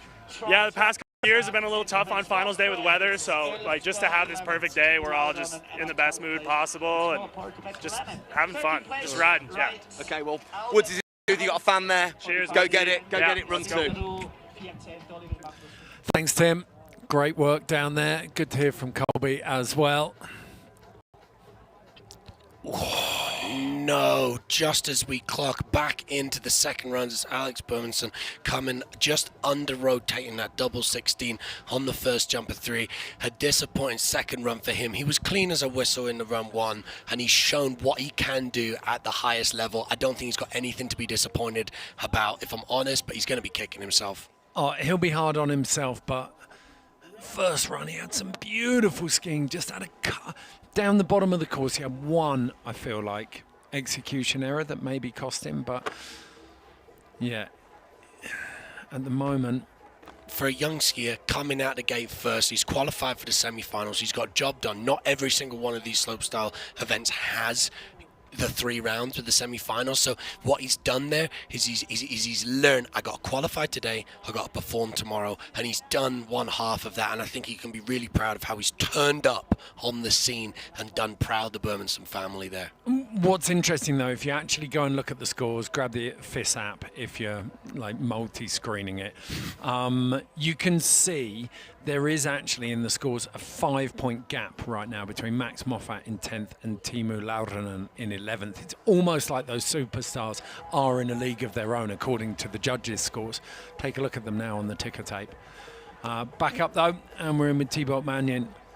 And he started this run off absolutely gorgeous, adding that lead Japan into the front side, 630 upside down off that cannon. It's a really great way to start the thing. Aye, something going wrong for T on that switch, double 12 off the Twisted Sister. He's clean, he's safe, he's continuing into a double 10 on the shark fin, but he just no grab from start to finish. Something on the takeoff just set him spinning, and it was just, recover this trick, land safely. He's going to continue the run, he's going to prove he's got the caliber. He was very happy from run 1, but yeah, that without a grab that was obviously intended to have a grab, that second dump, that will not be an improvement. He's looking at 16th overall at the moment, and it would have been a massive ask, just over 11 points to make finals. So you're approaching the same run, you're not admitting defeat in terms of your performance, but you're saying, I haven't got 11 points in this run that I can squeeze out of it. So I just need to tidy this up, see if I can lift myself a couple of spots, reel in Sebastian or Oliver above him. But it is not going to be the case. So Thibaut Magnin looking to see if he can finish in the top 20, currently in 16th. I mean, even still, it was a gorgeous switch 12. Just very interesting, you know, to see that the control, you know, coming round and landing that safely when it's not contrived exactly the way it was. Pressure on. Fabian Bosch looking for that magic number, 64.8. Cleaner thus far through the top section on that 270. Pretzel 270 on the other way. Big spin out of the cannon. And there is a big 1620 over to the right. Let's go the grab a little bit early, but does sacrifice that grab for that extra rotation in the 16. Dive in, huge bio double 1260 out of the twist. This turn is a left double 12, wraps it around to switch into the QP. A really big speed check. We thought he would revert there, but it doesn't affect his speed on a switch. Diving forward 540 in the QP. An interesting take on that quarter pipe. Not many people taking that switch alley-oop, really inverted rotation, similar to what we're seeing from Jesper Chada, to be honest. Yeah. Not quite. No. Jesper has got his... Jesper owns the trick, though. Yeah, he puts it like switch front flip, boom, back to 180. But it's interesting. Super late 180. Absolutely. That was a highlight for me of that run from Fabian Bosch. Diving double 12, switch double bio 12. Land switch. It takes a lot of guts to come cooking into that bottom quarter pipe switch, though, particularly in the alley rotation. Yeah, look at this. Look how big he goes. Locks in the mute, and then he's just along for the ride.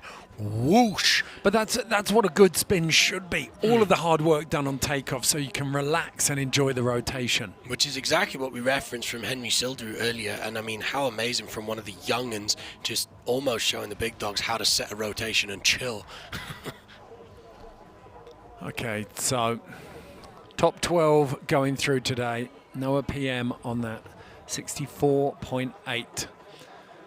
Henry Silderud still to drop, but right now Oliver Magnusson looking for his second run. He's currently sat in 14th, and he only needs 1.73 improvement on his first run score to put himself onto the bubble spot for now. We'll be looking for a lot more. I think my gut tells me that we're going to be looking at something in the low 70s as our bubble score. It's very interesting to see what the judges are doing right now. There's a clear message from them is basically, we know you got more. Oliver Magnusson, yeah, looking for more thus far. Oh, that second rail. Straight away, he's got to put that asleep, and he's got to really fire up now. Now, he does have more to deliver on the jumps, and he goes massive on the switch double 10. However, still a 10 when we have seen all the way up to 18 on that first jump. Taking leaf out of Mac Forehand's book and getting high there outside the course. Oliver just leaning into the fact that he has got the baddest, that's a good bad version of that double bio alley-oop 1080 out of the shark fins. He's really leaning into that on the jump section, but is that second rail gonna eat him? That's the big question right now. It's definitely going to play a part, but it's not going to. It's how perfect the rest of it is. So let's just take a look at this. Just Little squeaking. swing, yeah. It's not great. It's not terrible, but it's not great. Yeah, and also looking back at it, it was the last line on that switch 1080 on the first jump, and it looked like he was squeaking into some variety of a double grab, and he didn't get either of them. Although this was the highlight of the run, absolutely no doubt. Love the line he takes in, love the amplitude. It's a trick we haven't seen from anybody else. I just don't think it's going to be enough to hold him up against the rest of this run and field. Really nice switch 12 though, must be said. And these takeoffs, again, let's go back to it. The takeoffs are all different.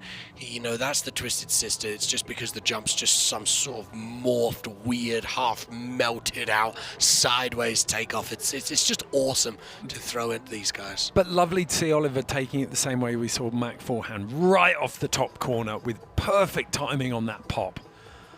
Okay, back up to the top. It's Connor Ralph in the house. At the moment, he's down in 23rd. Needs a big score here, having scratched his first run.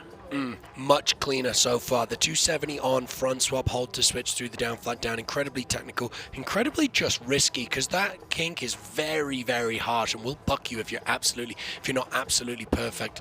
Swinging a switch left, double 12, leaning back for Japan, just over the knuckle, but it was very clean and has plenty of speed for his right side at double 1440. Did he tickle at that grab? Was it perfect? No. But did he get it? Yes. Double 12, taking it to switch, and damn, that is unfortunate for Connor Ralph as his ski comes in and a little bit of extra. Whew, I'm glad it didn't hit him at full pace, that ski. He goes down out of the shark fins, and it's disappointment for him. Mainly because it's a double fault. Yeah. 2 runs, 2 mistakes. That's the kind of thing that haunts you on the flight home. You just sat there. Yeah, there's chewing the plain food. It's just, how did angrily. I not get it on 2 runs? Yeah. Chewing the plain food. Chewing that plain food that doesn't need chewing. You just thought, I should have got that. I had it in training the whole time. I landed it perfectly. And that is the nature of competition is just, it's so harsh. And to be honest, it came unstuck on the first jump. He only tickles that Japan grab, whether he got a solid lock, I'm not quite sure. And then here, doesn't lock in the mute grab. He's sort of away with, he's letting the wind take him from that point. Okay, back in with Lucas Mullauer. Whoa, we little skip of the camera. I think he may possibly have got 2 swaps on that hitching post, but he comes off the 270 on the down bar, and we see Lucas Mullauer head in hands. It's heartbreaking. Another person chewing plain food, but he's going to be driving home, so he's going to have to even buy that plain food. Like, I don't deserve real food. Oh, I'm sorry, Lucas Mullauer, whacking out a big whack flip off the Twisted Sister. I mean, he's going to put on a show for us. He's actually, there's no other way down this run without hitting a few things on your way, slashing the QP, and he's going to be very disappointed. A good showing from Lucas Mullauer in the qualifications, but if you miss that 270, you're just going to be gutted, and head and hands shows you everything there. Yeah, with Mattis Vancer out, he's the lone Austrian trying to take care of business on this course, and hasn't worked out for him. So, unfortunately, no Austrian representation in the finals. And Lara Wolfmas now just on the bubble as well in the female category as well. Okay, Colin Willian. Stall, rock, bounces to switch 270. It's a bit of work to do here after that 55 on his first run. Wow, was that a fast switch right to the bio diving 450 off the cannon.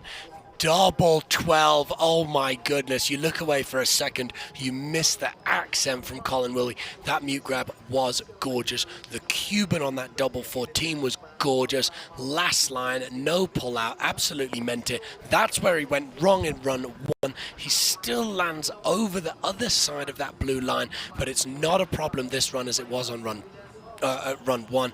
Now we're on run 2, and he was clean. 900 in the QP. Can swap and continue in 2 on the down bar. That was a much better run, fully contrived. I think Colin Willie's looking for a serious points upgrade. Oh, that tweak.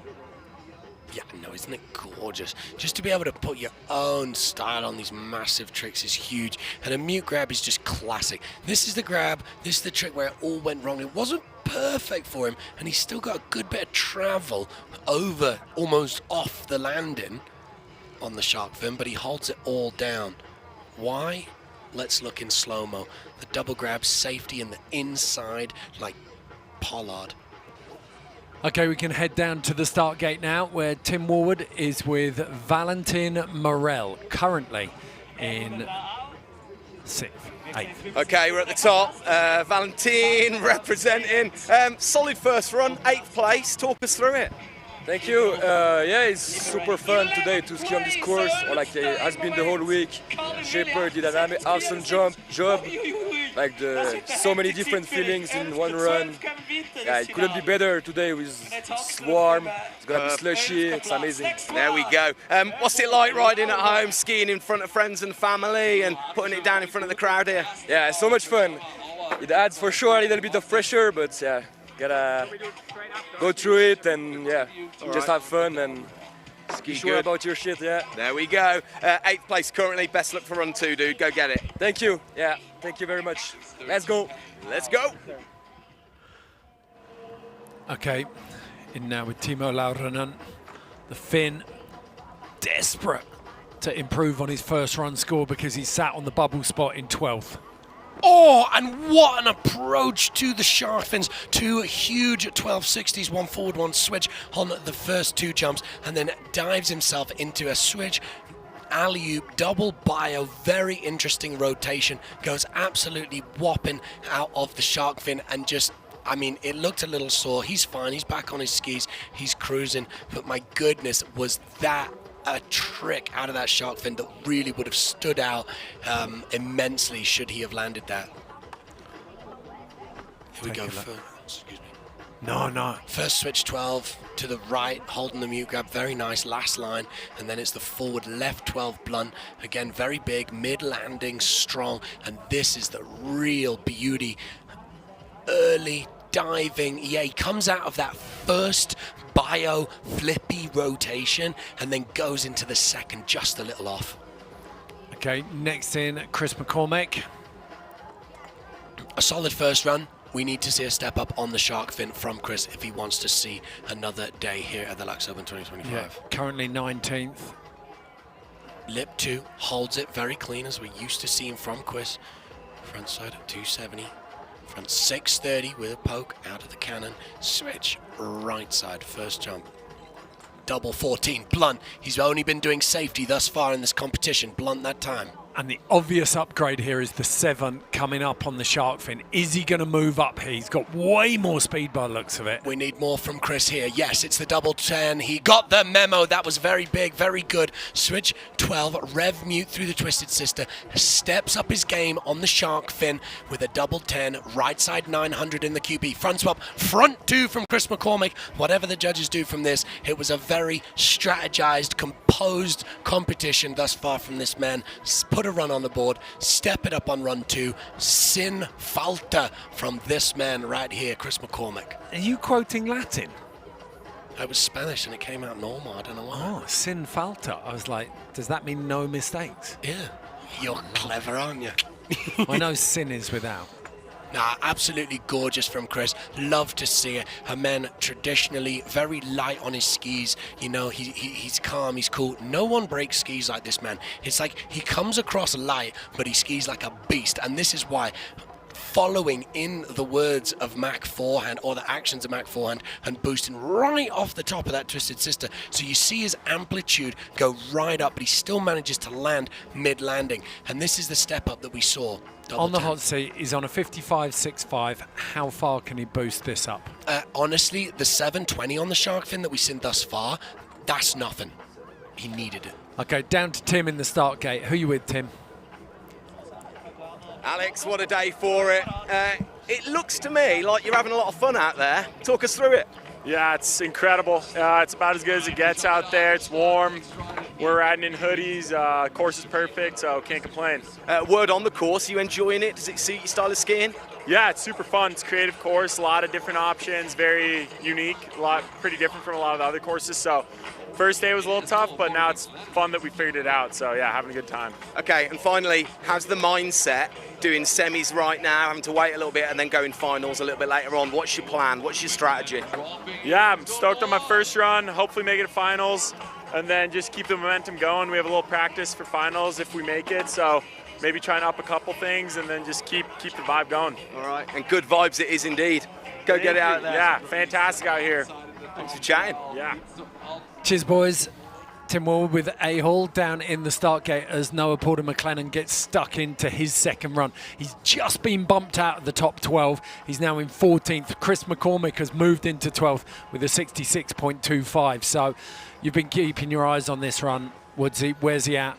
Noah PM, an absolutely fiery, hot run. Wow, that is undoubtedly going to be an improvement. A 14 up top, then a switch 16 through the Twisted Sister, which, quote me if I'm wrong, but I think that's the first time we've seen that. Switch 16 on the Twisted Sisters, and then drops absolutely massive double out of the shark fin. It was a beautiful run from him. I must say, exciting to see. Here's the double 14 to the left to start things off, and here, switch left side, double 16, wraps it around to back to forwards. How was that little look at the landing at 10? It was beautiful. It's gorgeous. Here it is. Excuse me, it was a right double switch, right double 14 to start things off, and then he goes into his two switch spins to his two spins to the left down the bottom. He goes massive on the switch double 16.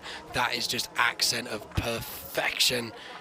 Left side double 10 as he comes off of the shark fin. A little big, a little open now, but it's not a problem as he cuts into the QP. That was a massive step up and a very well-contrived slopestyle run. Okay, Chris McCormick's stay in the top 12 could be short-lived there. He's on that 66.25, but we've just seen the Canadian 2 spots below him, Noah Porter McLennan, put down a heater.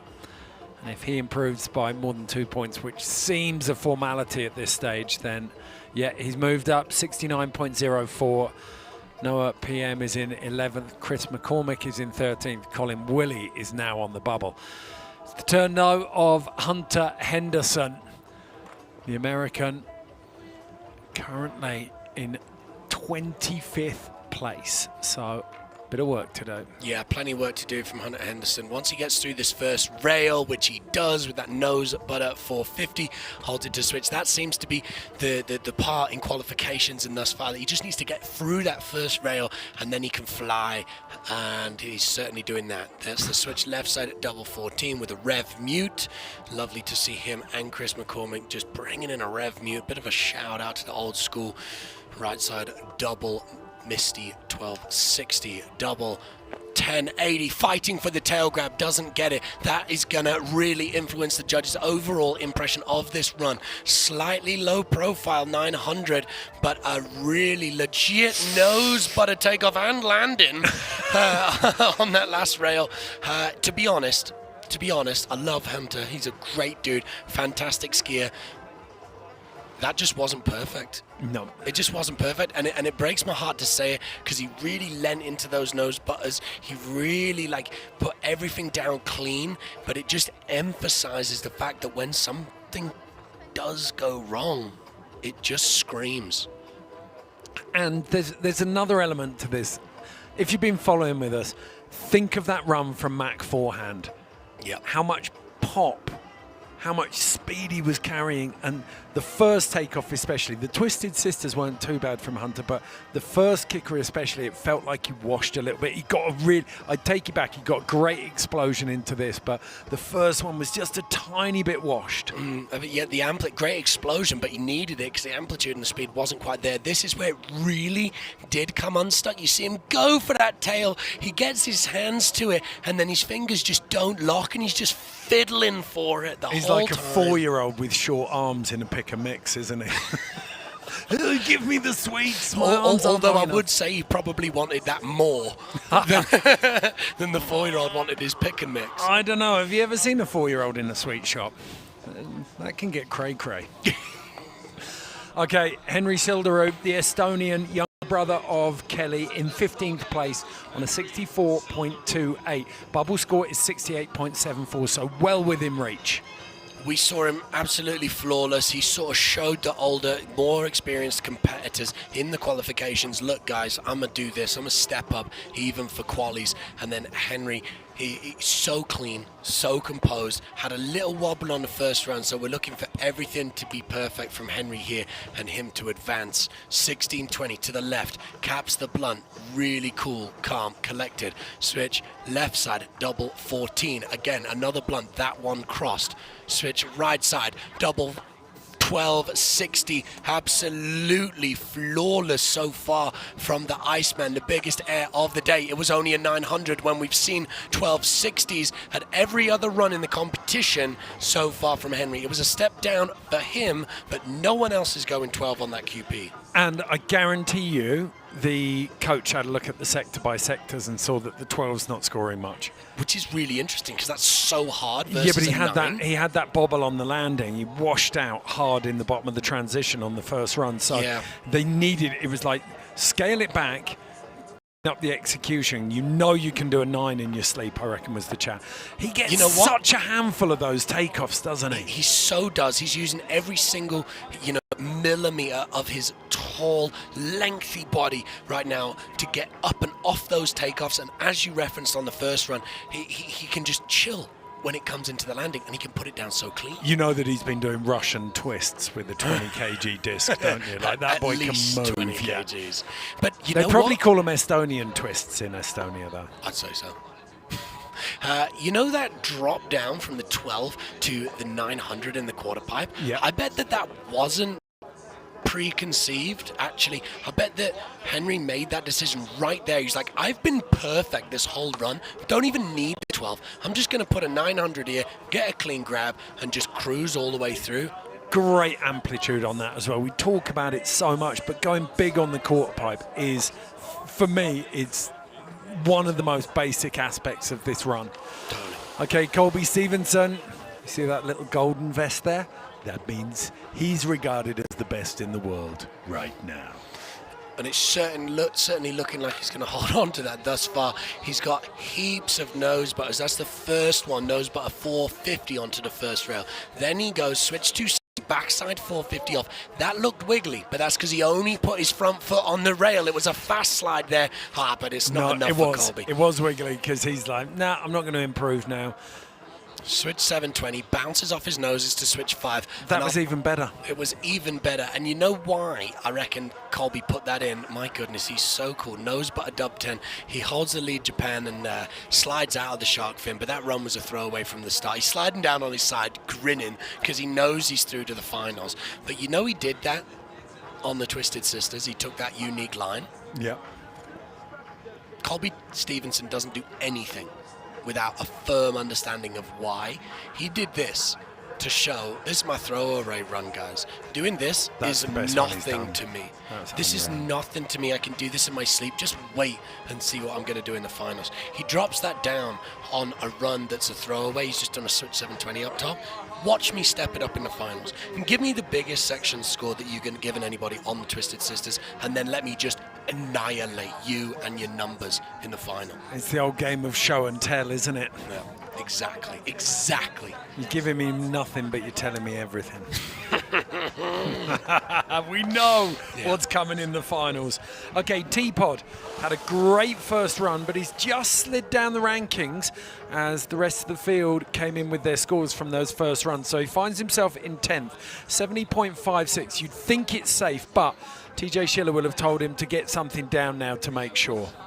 Yeah, T-Pod really clean on the first run, sort of ticked all the boxes, laced it up. He is 10th, but now it's just get busy, get it done, solidify your spot, give yourself a really good taste of like late drop-in in the finals. Switch double Misty 1440, switch left double Misty right upside down 12, lands and just charges speed out of that second big air hit, and then a massive right side double 10, trailing blunt, comes into the QP. He's going to go pretty big. Yeah, alley-oop, flat spin 540, and it's a 450 pretzel 270 to finish. Yeah, it was an improvement because he went bigger, but same, just with a little more amplitude on that second run.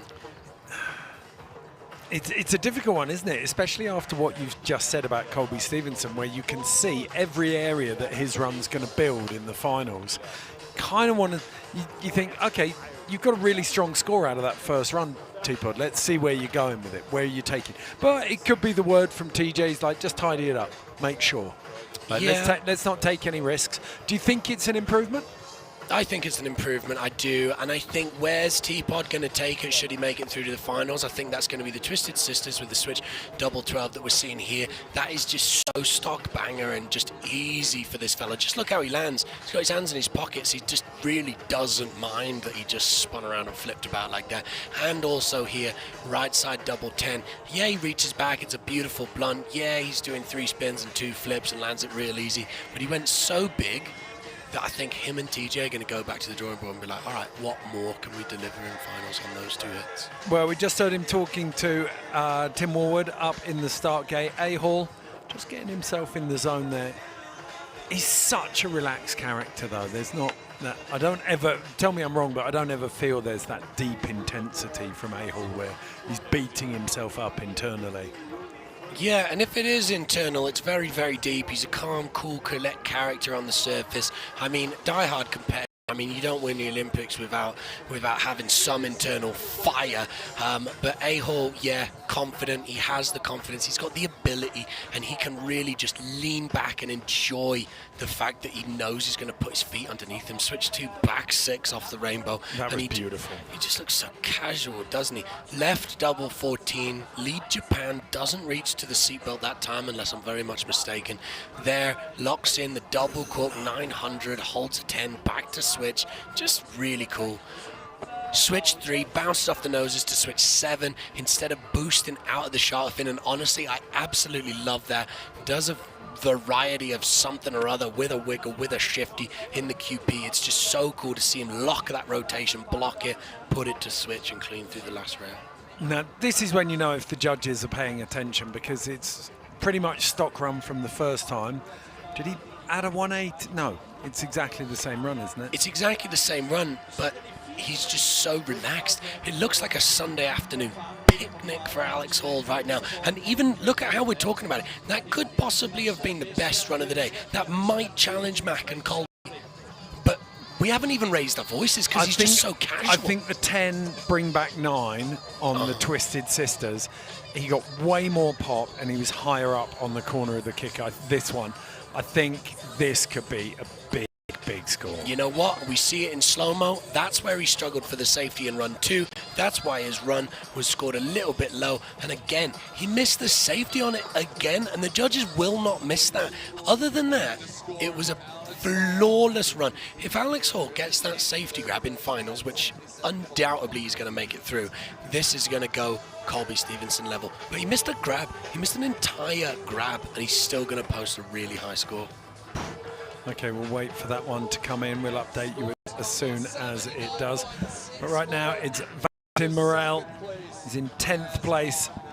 Just like, so T-Pod, run 2 improved by just over 2 points. So T-Pod has moved up into 7th. You got to think he'll be relaxing a little bit. He's got to be thinking, you know what, I'm in here now. Yeah, well, stranger things have happened, but T feeling pretty good in 7th place. I mean, if it's not, yeah, the position is everything that counts, of course. But again, when we look back at those scores, you know, really clean runs from the likes of Colin Worley, Chris McCormack, but they're in that mid-60 range, you know, like high 70s is like an old school 90s. At the moment it is. Valentin Morel, 70.94 in 10th at the moment. Popping off his noses onto a 360 over the top of the hitching post. Now, he did the nose but a 450 and landed heavy on his front foot on the first and second runs on that down bar, which leads me to believe that it was intentional. He was kind of going for a fast slide on that down bar up the top, which is just so incredibly cool. Switch double 1260 off the Twisted Sister, and there's a big, yep, that's what he was looking for, double 1080 blunt out of the shark fin, down the pipe, flat spin 540 mute grab, and the other way, nose butter 450 with a blind 270 out of the waterfall. An ever so slight step up from Valentin from run to 1-2. He's sitting pretty in 10th, but honestly, to see Valentin up here holding his own all the way through, technically difficult aspects, but also putting his own swing and style on it is just so cool. Just doing a little bit of maths and looking through the start list at the moment, and Things are getting very, very interesting. Valentin Morel is in 10th place. We've got 9 skiers left to drop. 3 of them are very, very talented, and they are not yet in the top 12. Kim Gubsa, Tormod Frostad, and Sebastian Server. Don't look past any of them. Yeah, exactly. So right now, Henry Silderow in 9th. Well, Feels I can safer. yeah. Well, Henry Silderow is now in 10th because Valentin Morel, his scores come in 75.1, so he moves up into 6th. So now you've got to think Jesper Schade, Henry Silderow, Max Moffat and Noah Porter McLennan are in trouble, and this is the first of the 3 skiers who could turf them out. Yeah, if you're sitting close to that bubble, you're staring at Tormod very, very intently. He didn't get his first run down, came unstuck on this first jump, so we're looking for him to get clean over here, which he does. Switch, double 1440, and now it's guns blazing for Tormod. Now you're worried if this man is in the position to bump you. What a huge, huge boost of amplitude on that switch. Slightly double bio, very interesting take on that switch 12. Left side, double 10, the most stock thing we've seen so far on this course from Torm. Big, leaned out, boned out flare in the QP. Right side 270, front side 270 off. He lands, he had flavor, he brought his own. It was a very nice run. He's certainly in the mix. Where will they put him? Okay. Yes, so casual. He's casual, he's cool, he's collect. That's my favorite trick of the contest so far. Switch 3, hand drag over the rainbow. It's just made to be.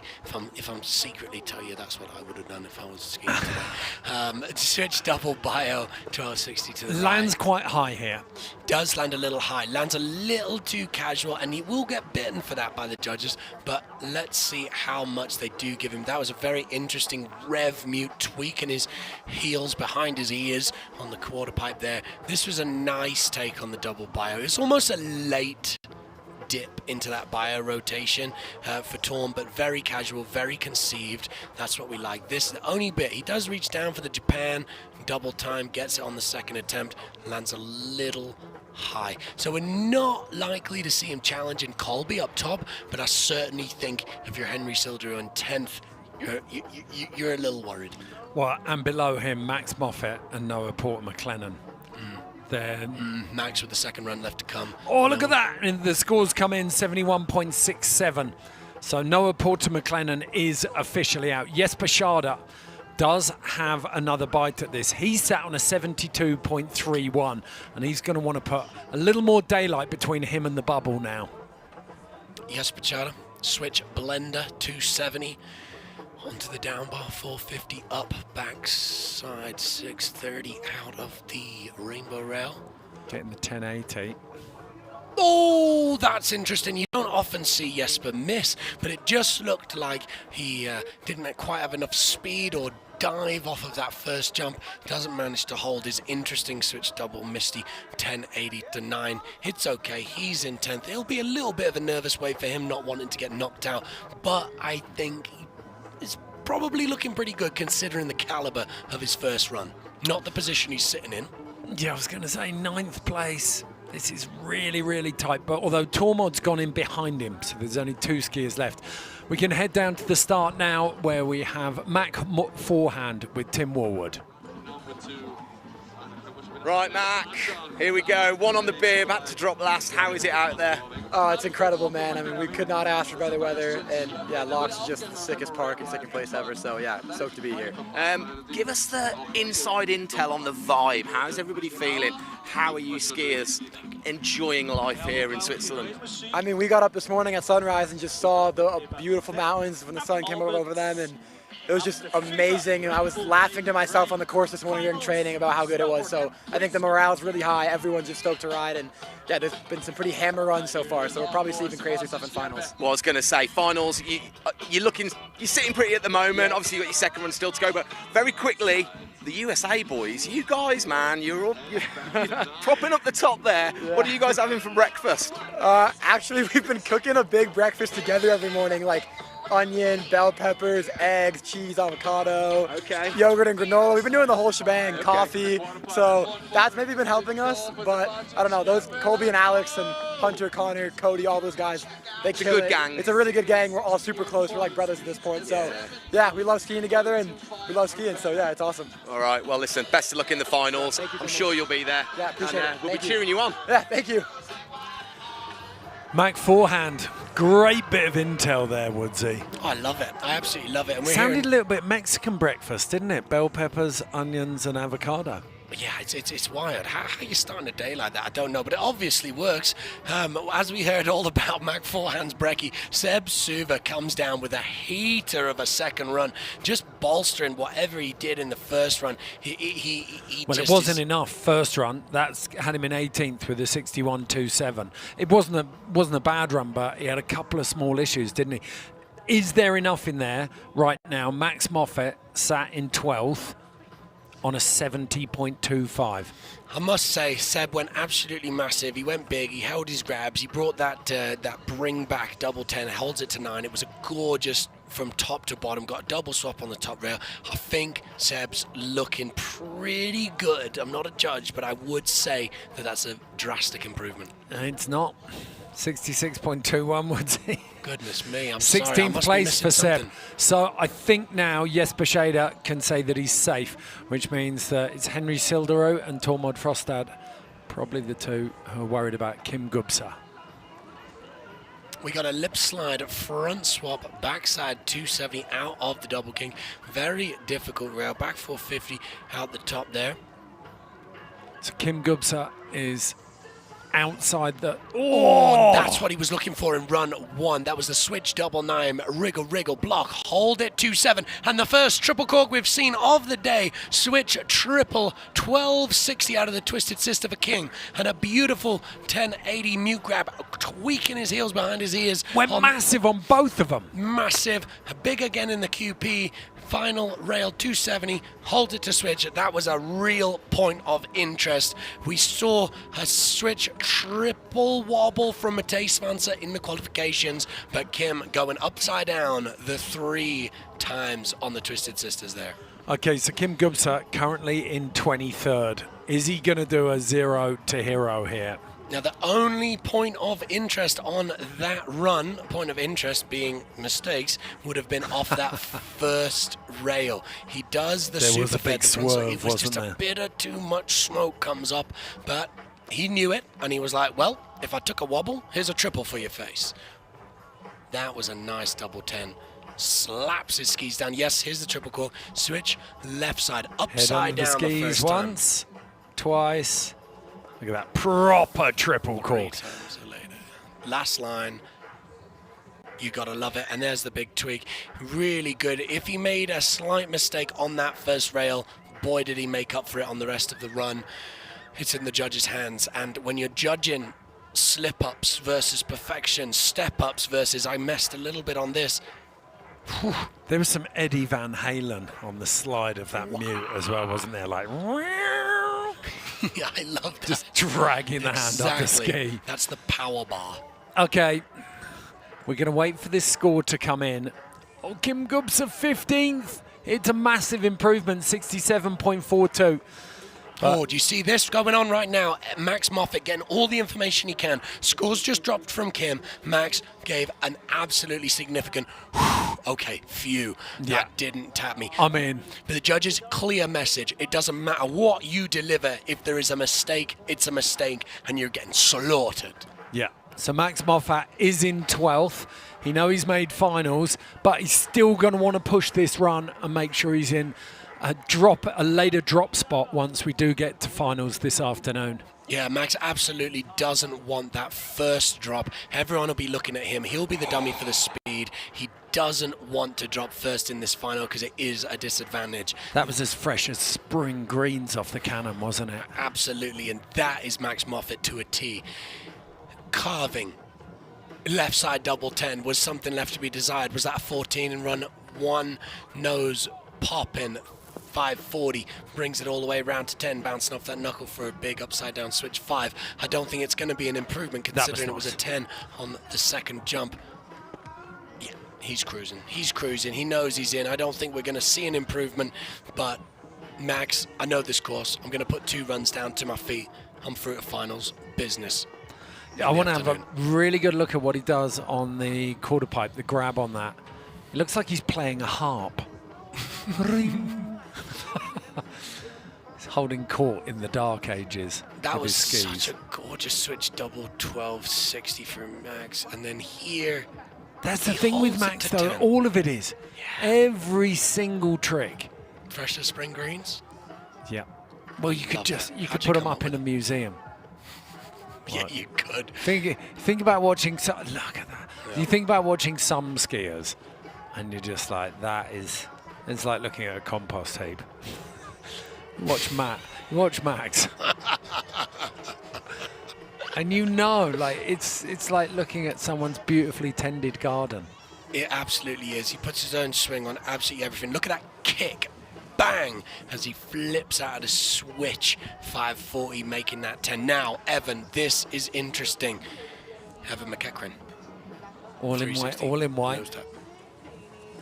He's chilling, he's clean. Are we going to see that switch 18? Clarification, it was a switch 18 in run 1. Heaps of confusion. I think we are. Yeah, well, he's in. He's nice and cleanly in.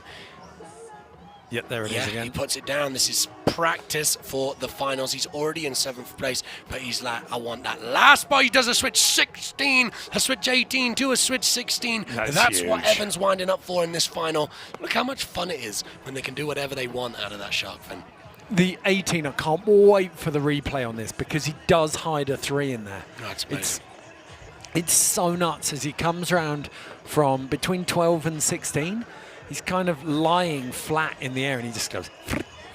Exactly, and it's so hard to call, particularly just when he lands so casually. It gives you that thinking. It's like, hang on, what was that?